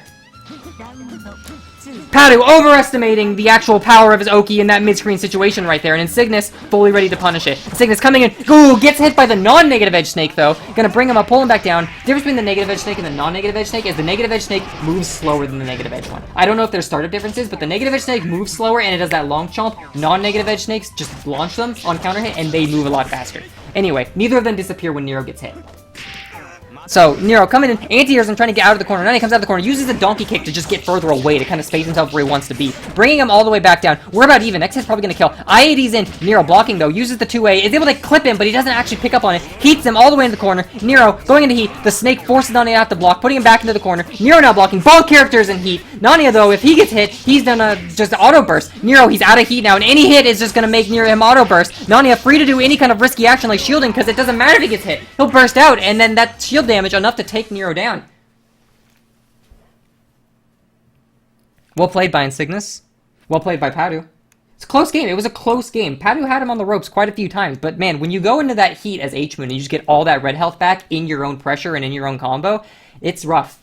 Especially when committing to that heat means you can also burst out. With F-Moon characters, F-Moons can kind of do the same thing, where they can pressure you and then initiative heat, and they get all their red health back. But the thing about F-Moon is that they commit to doing that, they can't burst. Whereas H-Moon characters can do that, get their health back in their own block strings, and then they can still burst out. So it's very, very hard to stop H-Moon characters from, like, actually getting their health back. So anyway, now what we're going to see is we're going to see Insignis' team versus Eika's team. Two very, very strong teams, very strong Melty players. Insignis and Eika both considered some of the strongest Melty players in Europe. Going to be playing in finals right now.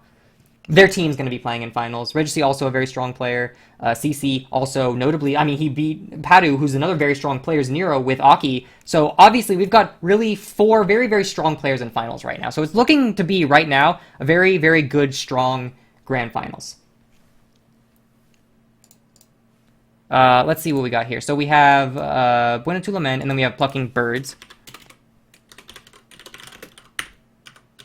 Plucking Birds is the winner side, and BUENA is the loser side. There is a bracket reset in this.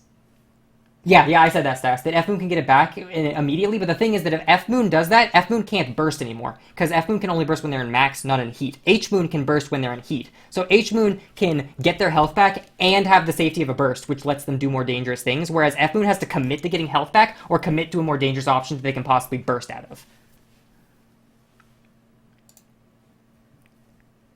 Yeah, it's first to 3 now.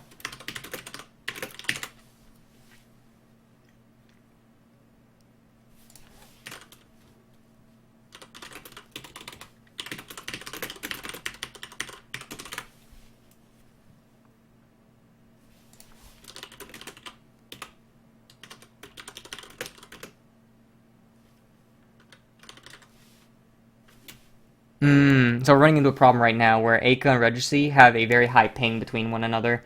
So they're having trouble getting in because 62 MS is going to be kind of hard to play in.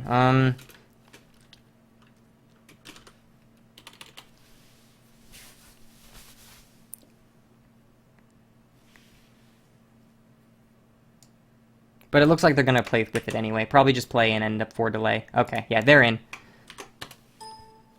So Regici's going to be on player 1, Eika's going to be on player 2.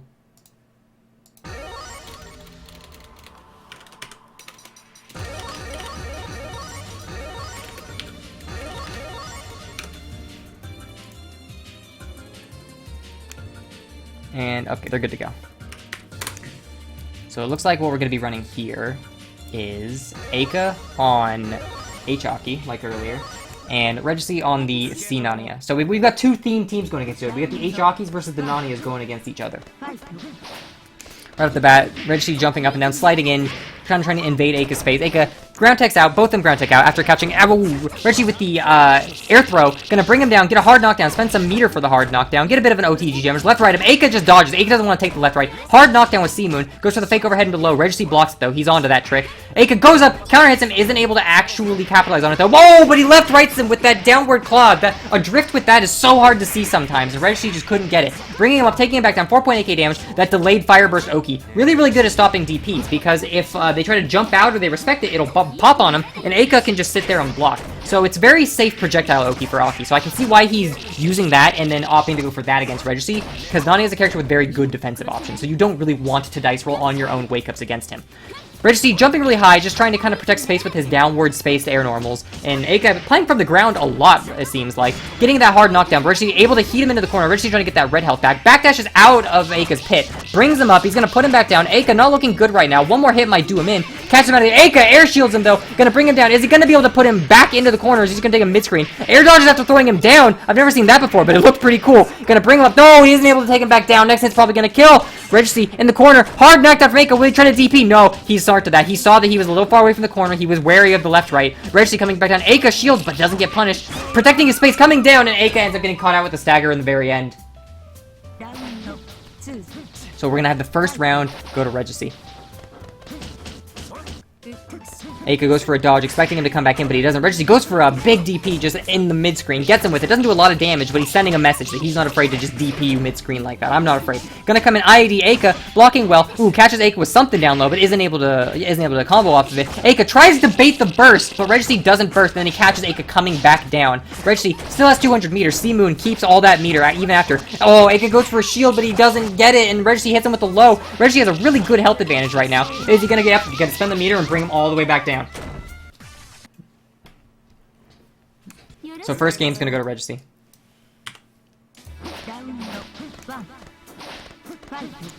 So let's see what kind of adjustments Eika is going to make. Playing in neutral a little bit more with those fireballs at the start, trying to kind of feel out what Regeci wants to do when those fireballs come into play. Regeci able to slide right under that like overhead Eika does. Eika rebeats and Regeci sees the rebeat, jumps up, they go into each other, but Eika's able to shield him out of the air, taking him up, bringing him back down. Nope, ends up missing. I can't bring him back down, but Regeci blocking. Eika just applying some basic stagger pressure, goes in, IADs, and then air throws. That's an excellent read, but gets DP'd from behind, techs out. Regeci doesn't punish it though. Regeci going up, EX blocking, gets counter hit when Eika jumps up a second time. He's able to protect his space with those slashes, but he is still stuck in the corner. Eika comes down with that JB, slashes him right in the head. He's gonna take him all the way up. Will he bring him back down? And what kind of Oki is he gonna get? Ooh, Eika, now he's got to go into heat, so Eika doesn't really matter. He can go balls in and just, yep, he can burst out. Whereas Regeci, even though he's in heat, getting all that health back, he can't actually burst still. Unfortunately, doesn't matter. Eika isn't able to stop the regeneration, so Regeci able to pull himself all the way back out of that health deficit he had. Now he has Eika in the corner. Eika not looking too happy about this. Eika just trying to kind of protect space, but unable to do it. Regeci aggresses in with a JA, snatches him right out of there, puts him down. So far away that he can't get Oki, but ooh, obviously Eika thought the same thing, because Regeci capitalized by just dashing and going. Left righting him. Eika beats him out with a dodge, and then punishes him for trying to punish that with his own shield. Eika coming out with the left right, catches him. Is this going to be enough damage to kill him? It's going to be close. He hit him with the two-way. Not a lot of damage. Oh, is he going to? No, he doesn't DP. Oh, but it wasn't enough to kill him either. He's got the Oki, and then Eika dashes in and hits him with the two-way counter hit. You could tell Regeci wanted to DP, but he was a little scared because any hit, any mistake would have killed him. Eika tries to go in for a dash, for a shield, doesn't get it. Regeci hits it with the partial charge overhead, and doesn't get him with the low, though, so it must have been a stagger. Knocks him back down after air throw. Gonna bring him all the way back up, pick him back down. What kind of Oki is he gonna get? He looks like Eika's a little away from the wall, so yep, he's gonna get him on left. Teleports out! Didn't really do much, but he definitely scared him. I can tell Eika crapped his pants a little right there, but he's safe at least. Eika back down in the corner, bringing him up, taking him back down. Goes for the DP. Oh no! Tries to cancel into probably slashes, and he doesn't get it. He gets a second DP. Eika now in heat, getting all of that health back. Probably gonna be able to, like, well, not probably. Being H-Moon, again, he can burst out if he gets hit, so Eika jumps in with no fear. I'm gonna go in for this command grab. What, if you DP me, it's just gonna go right through me. And if you don't DP me, you're gonna get command grab. It's a lose-lose situation, kid. Regeci goes into heat, trying to get some of that health back, but Eika just hitting him. Even if this doesn't kill him, if Eika can keep him in block stun long enough, Regeci can't get enough health back. Regeci comes down, hits him, gets enough health back to maybe survive a very small hit, so the heat was worth it to an extent. Counter hits Eika out of the air, though, and takes him all the way back down to the ground. So it's 1-1 right now. Eika versus Regeci. Eika coming up, coming down. Oh, Eika's able to punish his landing. Being a C-Moon character, he does have 2 frames of landing recovery, unlike F-Moon's when he lands. So Eika was able to see that he whiffed and time that perfectly to sweep him and bring him all the way into the corner. Oh, goes for a heat, but Eika baits it. He's going to lose all of his meter now and not get any health regeneration. And then Eika, going into heat, he can just play willy-nilly all crazy as he wants, because right now it doesn't really matter if he gets hit. He's going to go for the command grab again. Regeci not ready for it. 2.4k damage. Not a lot, but it's not really nothing either, because it brings Regici's health down low enough that any hit will kill him. Whereas before, he might have needed a bigger hit. So now we got 1-1, Regeci versus Eika. Close games.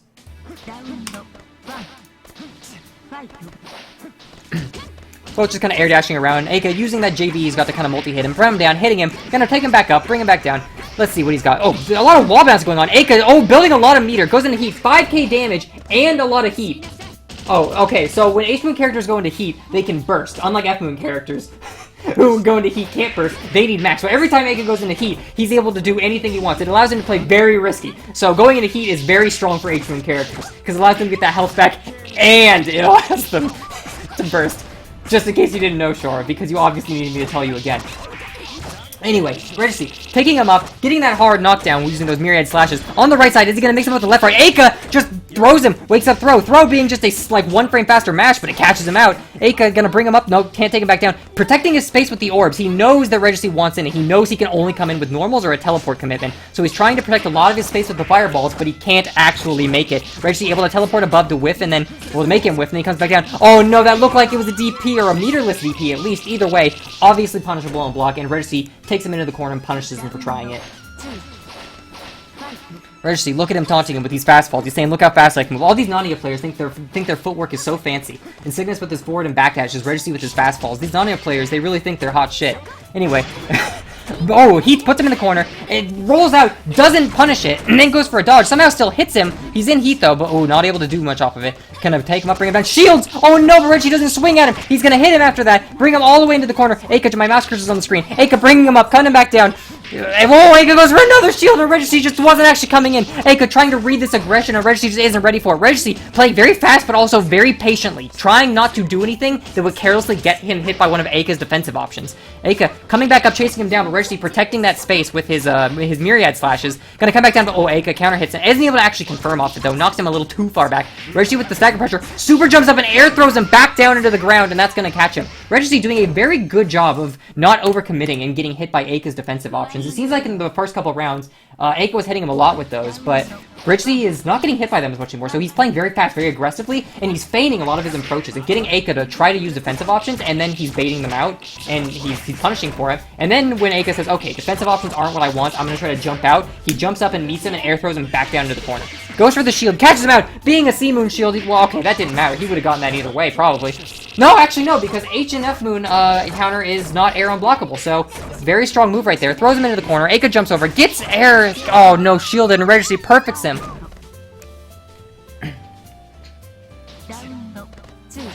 Eika having a bit of hard time right now, but he can still come back from this.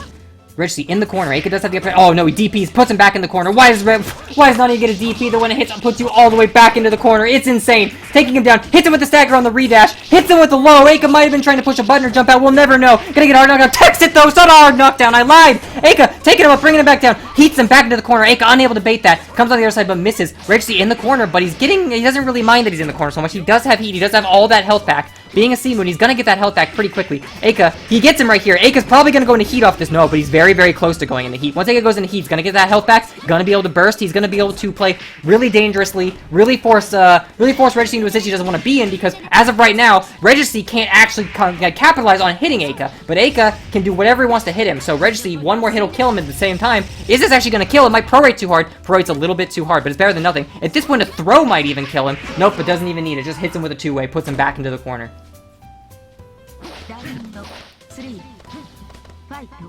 Regeci puts himself in the corner really early, but Eika tries to go up and block, thinking Regici's going to do a JA. Regeci, or maybe they both air throw. When you, at the very start of the round, if two people air throw at the very same time, player one does have the does have the advantage and will get the air throw, since you can't break air throws. So, when they both air throw at the same time, it was probably that Regeci ended up coming out on top, being as that he's in the player one side.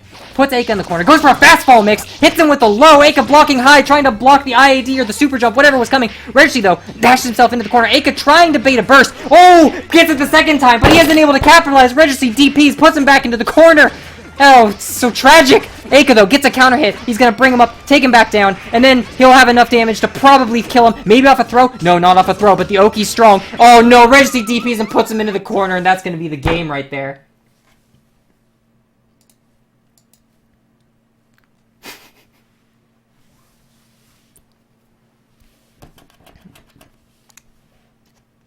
So first game goes to Regeci. Not the worst thing in the world, because as being in the winner's bracket, Eika does have the ability to have CC lose against Insignis, and then they can still come back and maybe swap their lineup and try to, come back from it. So he still has room to adjust. Regeci and Insignis are going to have to reset the bracket, but the next game is going to be Insignis versus CC.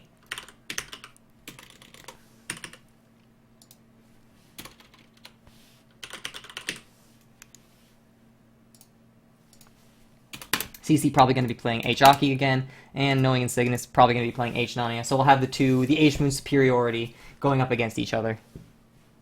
The H-moon master race.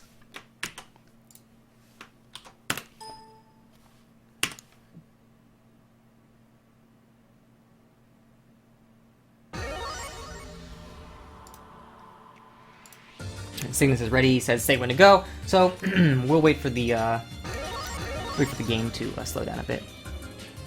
Man, someone said earlier, my throat's probably going to be hurting after this, and yeah, they're right. They are definitely right. It's starting to hurt right now. Heard Seijam talk about how he'll commentate. Alright, they're good to go. Heard Seijam talk about how he'll commentate, and he's done like 6-hour days. Man, I don't know how he does it.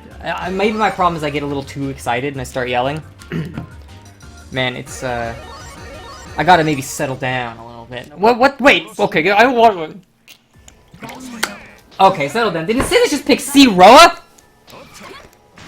That's pretty bad games right there. That's not good sportsmanship. He has been going with h-nanaya all game, and he switches to c-roa in the very last round. He really wants to reset this bracket. He's not taking any chances. Yeah, I could play c-roa.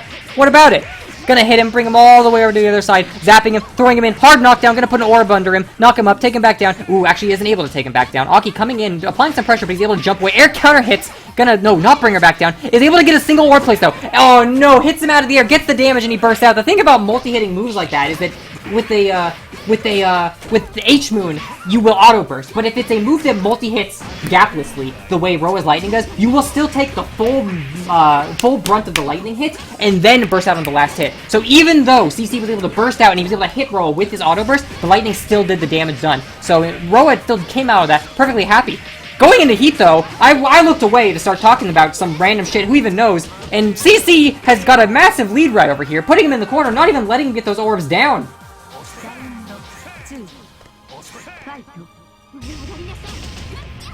So here we go. We have c-roa, bring him up, put him back down. No, he's not. Oh, get the orb place, though. No jumping allowed, he says. CC doesn't really want to jump. He could have maybe jumped. Maybe he was thinking about it, but he stayed ground to end up getting hit for it. Roa with the big combos coming out. Gonna throw some lightning balls down. 2 lightning balls. So those lightning balls are pretty scary, because they don't disappear when Roa gets hit. And, like Insignis just showed right there, they're plus 27, meaning you can jump, you can use lightning, and then you can land and start your pressure. Roa isn't a zoner. Roa is someone who pressures you from full screen. So it can be terrifying, from the air or from the ground. H-aki. Looks like he has that f-aki pit, but I didn't even, sorry, I looked away to get more water. Get the orbs down, uses the orb, bunkers out on top of the orb though, still has that second orb, able to duck right under it and punish Insignis' landing. I do think that Roa actually maintains his air movements after he pops one of those orbs, but still, he was able to get caught on the ground. Blocks Roa's fucking, like, full screen DP, or Roa just placing the orbs down. This full screen pressure, you can't do much about it. What are you gonna do when Roa makes you block an orb and then places another orb? The time between is so small, and unless you have a projectile, you can't actually stop him from doing that. Knocking him down into the corner, this is where you want Roa to be. You don't want Roa. Going into Heat, building a lot of meter. Now that he's in Heat, he's going to get all that health back. Roa is going to have to hit him 2 more times now probably to kill him. I can't imagine he's going to get 2 extremely clean hits against Aki. And even then, he's got the big meter Doki. Goes into Heat and he jumps right over it. He saw that coming a mile away. I see how much meter you have. I know how C-moons work, he says, and he just fucking knocks him out.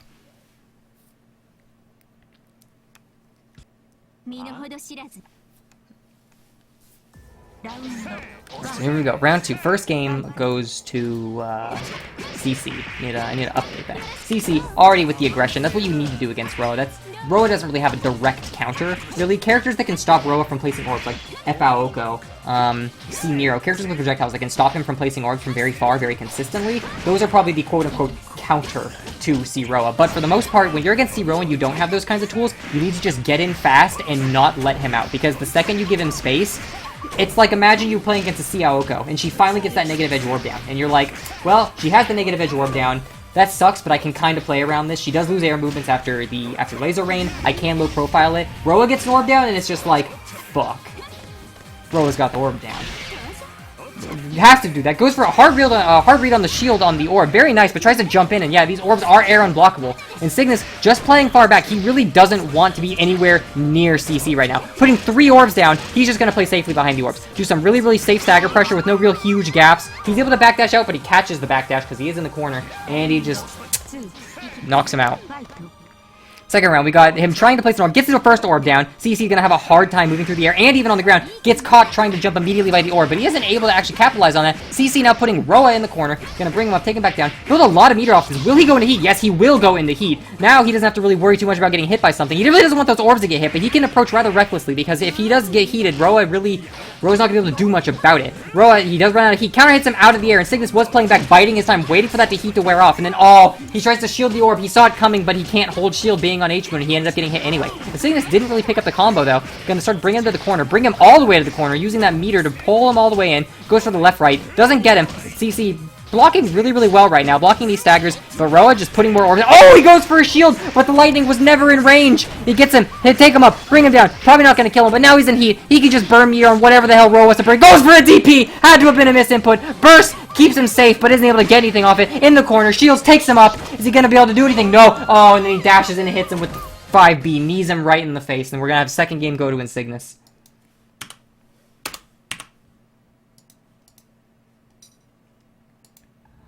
Looks like they are switching stages or switching characters, I'm not sure. Insignis says bad stage for color, so maybe he's switching stage. Maybe it's hard to see a certain character.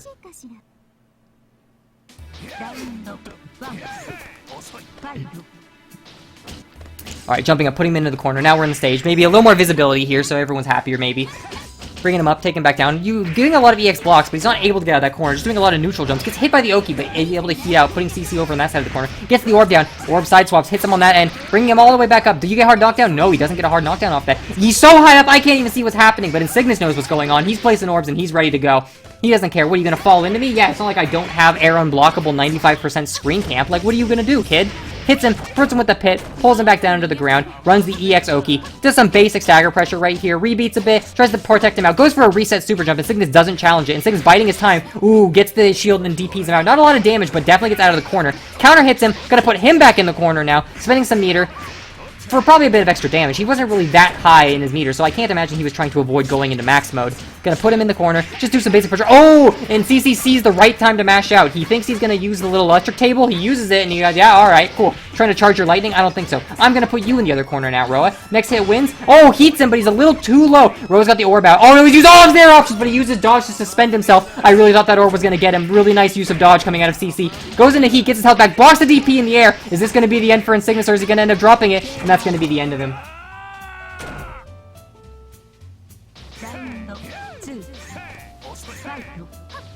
Comes at the back, able to hit people from behind. That's one thing that's really strong thing that a lot of the Akihas seem to have in common, is that all of them seem to have air normals that are very, very good at hitting people regardless of what side they're on.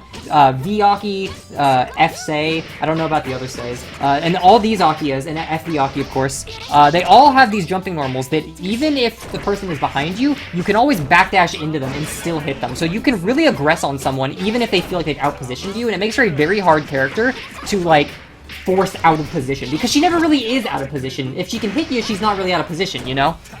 Anyway, bringing him up, taking him back down. Roa comes out back into the mid-screen. He's going to put him over. Is he going to end up dying? And yeah, that's going to be the end of him. He just wasn't able to get his orb set up and wasn't able to start rolling with Roa the way he probably wanted to.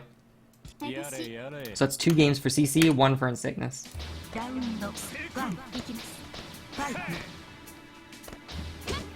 Oh, counter hits him, but it's a counter hit that meteors him, burns him back into the ground. Oh, ground techs, and he catches it with the ground tech. He's gonna take him up. Is he gonna go into heat right here? No, he's not gonna go into heat. Does he want to try to spend meter, not going to heat? No, he's going into heat, and he's staying in heat. No HP regeneration, but I can just spend meter willy-nilly. Here I go. Yeah, another reset? Yeah, sounds like, oh, shielded a little too early, Roa. Sorry about that. Get a hard knockdown, and Roa back down to half HP. Hasn't had the time to set up any orbs. Having a very hard time. Roa is kind of like c-aoko in the sense that when he does get put on defense, he does have a bit of a hard time because he has a meterless DP, sure, but a meterless DP doesn't mean you have good defense, you know? It's not...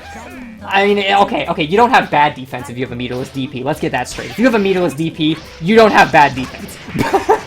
But, you know, he doesn't really have, like, you know, the greatest defensive options. His slow forward dash, the fact that he doesn't really have any great normals to kind of, like, jump up and poke at a distance when you're trying to keep him in and they're not incredibly active means he can't protect his space even in the corner.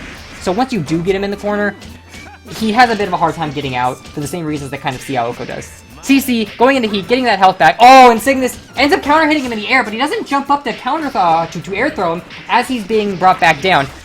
Gonna... c-roa apologist. Anyway.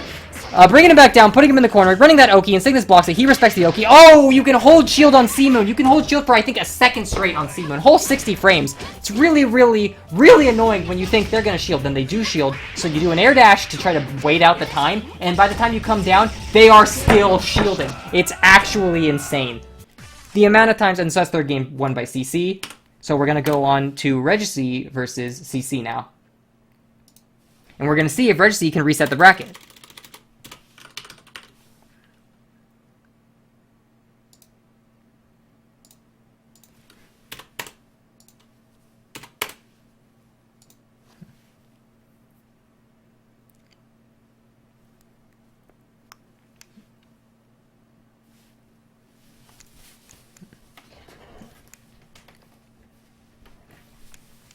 But, yeah, what was I saying? I don't remember. I was talking about something before I updated the scores. c-roa apologist. Oh, yeah, right, about shielding. C-Moon shield is really rough, because I can't tell you how many times I've been like, this motherfucker's gonna shield. Oh, yeah, I feel it. And I jump in, they shield, and I do an air dash, and I'm like, alright, air dash ran out. By the time my air dash is done, I can push JC, and because that's how it works. With which F-moon characters, a lot of times, with F-moon characters, very frequently, not all the time, because F-moon can also hold their shield, you'll be like, oh, alright, yeah, he's gonna fucking hold shield, cool, I'll air dash and wait it out. You air dash, you push JC, you still get shielded, and it's so frustrating, because it's like, I had the read, I knew what you were doing, why did I still get hit? This shield is insane. The only character who I can think... The only character in the game who I think you could make an argument for that F or H-moon shield is better is maybe Seifuku. Because Seifuku doesn't have great options out of C-moon shield. Like, yeah, she gets the versatility of being able to jump or dash or whatever out of EX shield. And the hit stop of EX shield, of course, you can EX shield and throw even if you want to. But none of her A normals hit high. And she doesn't have any good special abilities to cancel out of shield if someone is close. So Seifuku is actually one of the characters where C-shield is, while it's good for utility in the general sense, it's a very arguable thing that H or F-moon shield is actually better because she actually gets a reliable option off of shielding with those characters.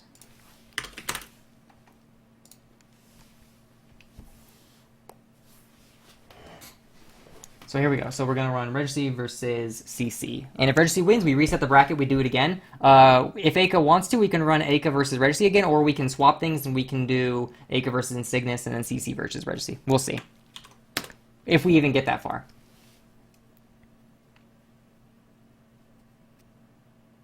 I'm not in game yet, can't spectate. But yeah, CC's gonna, CC's probably going to play h-akiha again. Regeci, not really sure. Maybe he'll play c-nanaya. Maybe he'll play Kohaku. I think he's got a Tono, but I've not seen him play at this tournament. I've only seen him play as Kohaku and his Nanaya this tournament.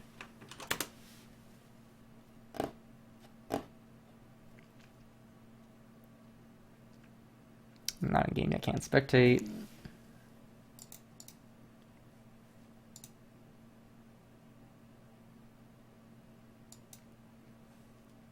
Oh, fuck. So we have a problem where, Regeci and CC's ping to each other is 85 ms. I don't know what to do about that. Because I think, you you know, naturally when you join someone's tournament, you're like, yeah, I'll join a tournament. We've all got relatively good ping to each other, but I don't know. I think Regici's Russia. I don't know where CC is, but oof, use delay too. Okay, so 4 rollback, 2 delay. Yeah, I mean, unless anyone is going to be content forfeiting, which I think is kind of anticlimactic and shit. It looks like grand finals are probably going to be played in, like, delay. Yeah, alright. Well then, I hope everybody's ready for the, like, undernight in-birth, undernight in-birth fucking net play Melty Blood special, where we're going to be playing in delay.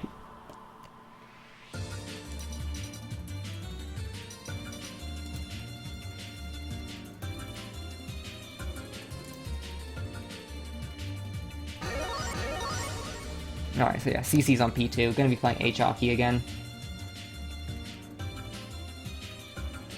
Alright, they're good to go.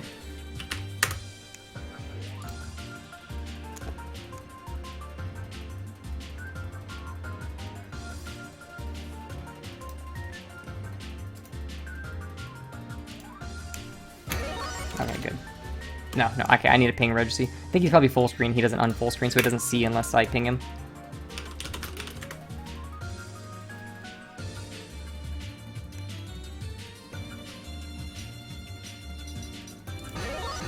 So he is going to go for c-nanaya. The 2-frame delay, 4-frame rollback, c-nanaya net play special. Alright, here we go. Both of them are jumping around, just trying to be fucking hard to hit. Nanaya going up with the JA. Goes for 2 shields right now. Comes in with the the delays. Oh, misses his coming down button. His falling button. But gets it with the 2A. Air throws him down. Is he gonna get a big combo off of it? Probably not too big because it is an air combo. But yeah, goes into heat off of it. Doesn't really have to worry about Regici's defensive options because he is in heat. Regeci trying to jump away. He's just kind of protecting his space, not letting Regeci get out. Gets it with the counter hit. Gonna take him up, bring him down. Is he gonna use meter? Yep, he's gonna go. Oh! Wow, that actually caught Regici's DP. So using that on wake up will actually beat DPs.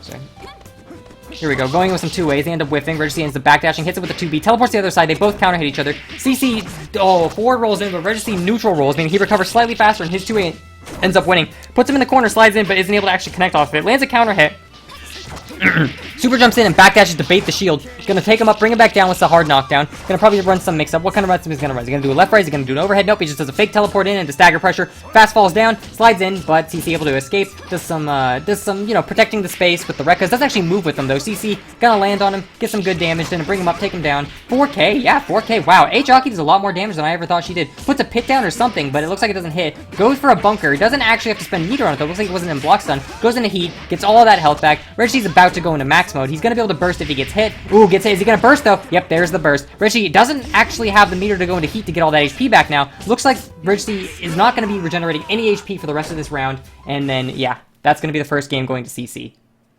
It's unfortunate that Regeci had to burst there because he had so much red health and you could tell he wanted it back, but he couldn't. And with how low his health was and how he had 0 meter, he wasn't going to be able to get it back. It's quite unfortunate. Regeci protecting his space with the myriad slashes, coming up and then, ooh, both counter hitting each other. Goes in, gets him with the air throw, bringing him down. He's gonna get a bit of a combo off it. Regeci ground text, gets counter hit out of the air, he's able to do anything. Ground text again. CC's move whiffs. Regeci sideswapping him, putting him back down into the corner, get a hard knockdown, run some Nanaya mix-ups. Nanaya, yeah, that's the like most American white way I could have said it ever. Nanaya. Anyway, gonna take him up, bring him back, goes for the DP, blocks it, gonna put him all the way back to the corner. Is this gonna be the end of CC though? Combo is invalid, throws him down, sliver of health, is he gonna be able to come off it? Good throw break, gonna come in with the stagger pressure, tries to jump up, or backdash I suppose, then it doesn't end up working. Regeci putting himself back into the corner early. CC comes down, hits him with the back end of his jumping slash, puts a pit on the ground. Isn't able to actually hit Regeci with it though, but he is where he wants to be. Regici's in the corner. Uh-oh. Spoke too soon. Now Regici's out of the corner. He's the one in the corner. Regeci backdashing, putting himself back to their corner, but looks like those backdashes were just meant to make space to give himself where The footsie range he wanted. In max mode, he can spend meter on something. Maybe Nanaya. No, I don't think Nanaya has a way to spend meter to be plus, so he's just gonna kind of let that run out. Now he has 240 meter already again. Sea moons do get 200 meter when they run out of max mode if they didn't spend it on a heat or an arc drive. So he can just kind of hoard that meter and have the ability to go into long heats whenever he wants. Regeci with the high health value. Oh, goes in with the whiff A, and CC calls it out. Mashes him out for trying to whiff that A. Oh, comes back on the other side, left, rights him, gets a counter hit though. So he's probably trying to mash out, puts a pit below him. Is he gonna juggle him, bring him back down, uses some meter to go into Oki. Regeci, not one throw from death, but one hit from death, definitely. Even a shield will kill him, but he's able to beat the shield out. Probably hard to time the shields in 2 frames of delay. So oh, but he gets the shield! Spoke too soon! Is Regeci gonna burst? No, Regeci's not gonna burst. He doesn't burst again! He's saving that max. Regeci, you know, if you don't... I was about to make a joke, but it doesn't make sense because this game bursting doesn't operate the way it does in Guilty Gear. Anyway, Regeci does have all of his meter for next round, though. So he is going to be able to go into max mode and into a blood heat if he wants to very, very soon at the start of this round. So it's probably a good thing. Maybe that's what he was banking on by not going in the heat. Has all this meter, has a big health lead, gonna be able to get 200 meters back, goes for a left-right mix-up, and it's an overhead. CC blocks it. Did that even hit left or right? I don't know. He was facing left, but the block thing was on the other side. Regeci going in the corner. CC just trying to bring him down. Regeci just keeps going high. Ooh, knocks him out of the air with the JC, puts him in the corner. Regeci jumping up, using some A staggers. Fully charged pillar right. That has to be air unblockable or something for charge it that long. Or maybe it's very plus. Not really sure. Uses the 6AA string to kind of whiff and bring himself back in off of a fake rebeat. Goes into heat, gonna get that health back. Regeci not very happy about this. Being in heat means he doesn't have any access to really good defensive options. Regeci may try to burst out here. Heat's about to run out of CC. Resets himself. Regeci goes for the DP. Isn't able to punish it though. Regeci in blood heat. Is he gonna look for an arc drive or is he gonna look for a last arc? Maybe he just goes into blood heat because he wanted a little bit of that health back. Either way, goes into blood heat. Doesn't really get much out of it though. Gets put in the corner. Even though Regeci was behind CC, he's able to hit him with a counter hit. As I said before, very hard to be out of position on a character when your normals hit on both sides of you. Because you're only out of position if you can be hit, and you obviously hard to aggress on you if you can hit on both sides like that. So game 2 is gonna go to CC.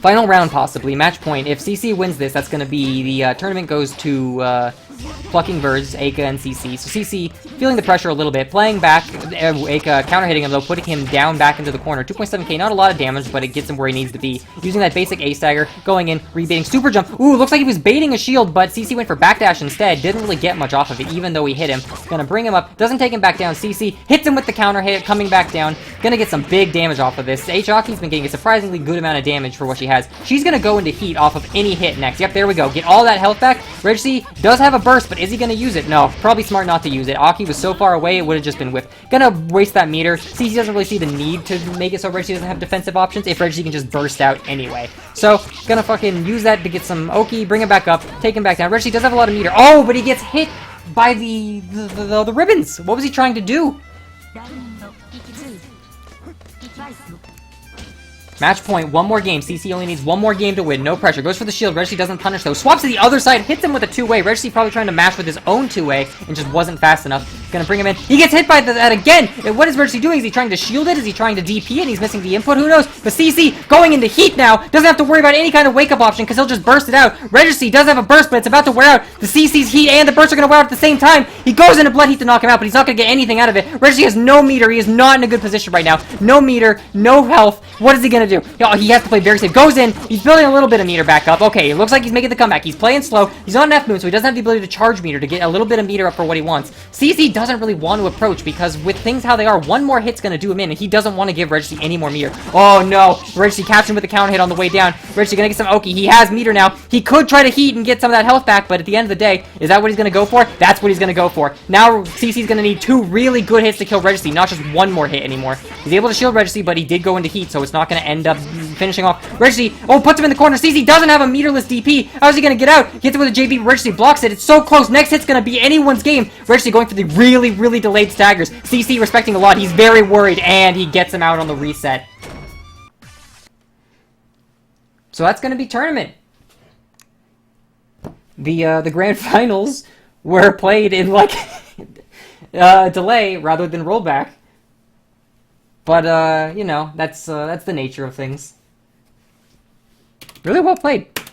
Really well played. It was really, really tense at the end when you could see just how much both of them knew how much was on the line. And like Regeci was like one bad reset's gonna get me killed. And CC is like, oh, I don't want to mash. One fucking mash trying to stop his reset is gonna get me killed. And they're just sitting there. And then Regeci pushed himself out to B range as he rebeats. He throws a B button, and instead of trying to protect and escape, he goes in for the redash, and CC just ends up reading it. Really strong play from both players, though. And again, even if, like, there's only so much you can do in playing in delay. It is a bit difficult, so I can understand. Maybe if they had a bit of trouble with that. Anyway, I've got this this in-between place thing. So here's what we do. We turn that on. You see how it says, yeah, look at that? Okay, so here's what I do now. I put in the score for the teams. And then that's going to put us at... So now I have to go into properties. All right, so first place is Plucking Birds. All right, then we have second place is going to be BUENA. And third place is going to be the footsies honestos. And I hit OK, and then watch this. Boom. Yeah, see, isn't that pretty awesome? I know, right? But anyway, yeah, that was a lot of fun. I hope everyone else had fun with it. Should I do another after tournament fucking interview? Do either of the people, do CC or Eika, do you guys want to do the after game interview thing? Let me put on some here, I'll ping him in case, because there is a bit of a delay in Eika says he's gonna pass. Does CC want to do the he says he doesn't mind. Okay. So we'll do the post game tournament with the interview with CC. So we'll just bring him in here. Let's see, give him a call. Oh wait, I gotta hope my fucking monitor doesn't try to take over my sound again. Okay, cool. It looks like my monitor's not gonna run all of the... Whenever people talk in Discord, sometimes it runs it through my monitor instead of my headset. But yeah, alright, I give CC a call. We'll see if he answers.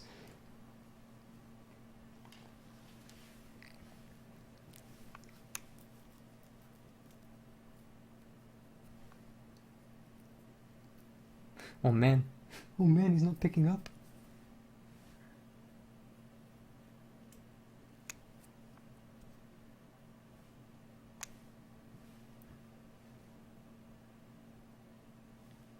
Okay, let's see. I'll ping him.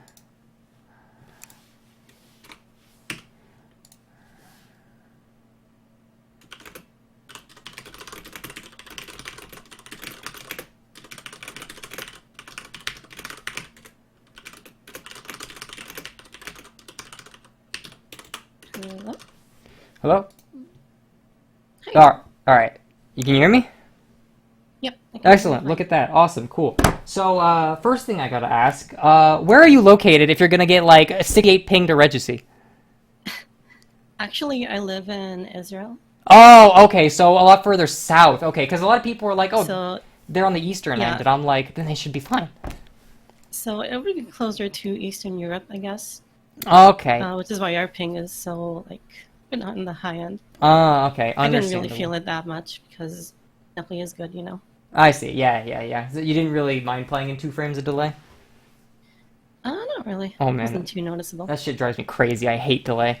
Even on f-miyako, I'll drop a combo and they'll be like, I fucking hate delay, and I'll win and I'll be like, fuck you, bad games. It's the worst. I know. So, Every other game. Yeah, sorry. oh, so no, I cut you off, but my apologies. But I was gonna ask, so do you main h-aki? Or... That is unquestionably my main. Okay, so you do main h-aki. Okay, because I wasn't sure, because I know Eika will just kind of play whatever, and he'll switch characters depending on who he's playing with in team tournaments. So I wasn't sure if you mained that? Yeah, Eika just came up and decided, hey, we should both play the same character, so... Yeah, he has been playing Aki a bit recently, so okay, so that's cool. So what's your main? So then, even though you didn't... So I did have a question, because the last person we interviewed, the last winner was Paddu, and he said the Aki matchup fucking sucks. for Aki against Nero. So how did you feel playing against Paddu with Aki? Because I was surprised you actually picked that. I thought, like, oh, they're a madman for picking a character. It's not a good matchup. No? I would say even worse is, c-roa, considering, it's roa, but also I'm playing a character who's not very mobile. Mm-hmm. Still, I guess, well, Nero is still a really hard matchup, but Okay. I'm confident in, the characters I can play. Mm-hmm, mm-hmm, And yeah. I don't really do the counter picking thing. Yeah, I noticed you were navigating around snakes really well a lot of times, and I was just like, man, this matchup looks like it fucking sucks. Because it always breaks my heart when I see, like, Tomo play against Nero, and every time he hits him, he just has to, like, jump away, and it's like, oh, come on, just hit him! But he can't! He can't fucking hit him! Because it's Nero! It's not terribly fun. No, but no, there was one time when you did like a JB and you hit him, and then you did another JB to avoid the snake, and that actually hit him and it comboed. Was that just because it was a counter hit, or can Aki just do JB off non-counter hits? It was because it was a counter hit Okay. that it comboed in the first place. Okay. But I just didn't want to land and eat a snake, Yeah, no, that's understandable. I was just surprised the second hit landed, and I'm like, oh fuck. But alright, yeah, cool. Fuck, I don't really know what else I'm supposed to ask. Is there anything you want to say, or anything you wanted to like talk about, or like explain why you did X in a certain game? Not really. I mean, this is like the first tournament, even though it was a fairly casual one, the first tournament I entered since 2018 or so. Okay, so you've been playing for a But while. I've been playing the game a lot longer than that. Nice. Since active cadenza even. Oh fuck, alright, nice. Like, not enough. Cool. It was really stressful. Yeah, no, I feel it. Especially during some of, the harder matches, but I'm What- glad I could do it. So like, what was make the it good. hardest match for you, do you think? The hardest, I think it was maybe the final one. The very final one where you had to play in delay against Regeci, and you're like, oh fuck, he's got the best stagger pressure in the game, and everything is delayed. God damn it, and he's just sitting there rebeating like, yeah. Fortunately, I'm used to Nanaya and his, shenanigans. I see. So you know what to disrespect and what not to. I did notice a lot that every time you went into heat, you were just like, immediately no respect on him. Like, yeah, I know I can auto burst. Like, what are you going to do defensively? And Reggie's just sitting there, and I can see him sitting on max, and I can just tell he's unhappy. He's like, I could do literally anything right now. I'm fucking Nanaya, but Yeah. she's in H-Moon heat. It kind of weirded me out that he went into blood heat like on purpose because Yeah, I saw that on one game, because he didn't get much health Is- from it, and he didn't get anything out of it. you have Nanaya and like his blood heat sucks. Anyone can just avoid it. Yeah, you just run from him. Yeah. I think it's better to just do regular heat and be able to do something with it. Mm-hmm. But it was still really stressful for me. Yeah, that's understandable. Especially when you got some asshole on stream that's like, why are they doing this? Well, nice throw, idiot! I mute the stream whenever I get it's a smart thing to do. Yeah, no, I don't play with stream on. I don't like reading chat because someone will always be like, man, how did he drop an f-miyako combo? And then I'm just like, oh! Right? It's just more stressful It's that like way. fucking low-tier jobbers that you could, like, lose every game to you, and then they'll be like, man, this guy sucks! And it's like, what? Did I 10-0 you yesterday? What are you talking about? Yeah, don't be savage. Be nice to your fellow competitors and people who are watching. It's all gonna be good. Yeah, no, it was a lot of fun. It was cool. And your games were a lot of fun to watch, too. So, I hope you had a good time. You too. But, yeah, so is there anything else you want to say, or is that a wrap? GG's, Yeah. everyone. Alright, GG's. Thanks for entering. Fucking nice games. Take it easy. Bye-bye. Oh, yeah, so there we go. Big tournament winner gives the big interview. Yeah, seems good. Turns out she does main, h-aki, which I was surprised by. Underrated character. Well, maybe not underrated, but, I've definitely not seen a good one in action. So I was surprised by everything she was actually capable of. Well, yeah, so I kept calling her a he the whole time. Honestly, it's nothing, when I do that, it is literally nothing about, oh shit, like I'm assuming genders. It's literally just like, it's a lot easier to be like, oh, we put him in the corner, oh, he did this, oh, he did that, than it is to be like, oh, she's doing this, oh, she's doing that, like, and it's like, saying E is like a little shorter than saying them to make sure I'm never right. So it's nothing personal, I just do it because it just rolls off better. like if we are actually having a conversation and I am aware, I will do my best to not call chicks dudes and dudes chicks. But anyway, yeah, no, that was a lot of fun. Thanks everyone for watching. Thanks everyone for entering.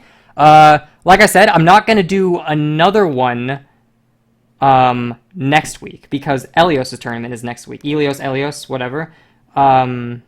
He's doing his tournament next week, so I'm not gonna host one, but I am gonna try to do something with, like, I don't know, maybe the Del Mario Party shit. So if anyone's interested in that, let me know, and I'll probably try to do it on Friday or Saturday. So the sooner I can get people, the better.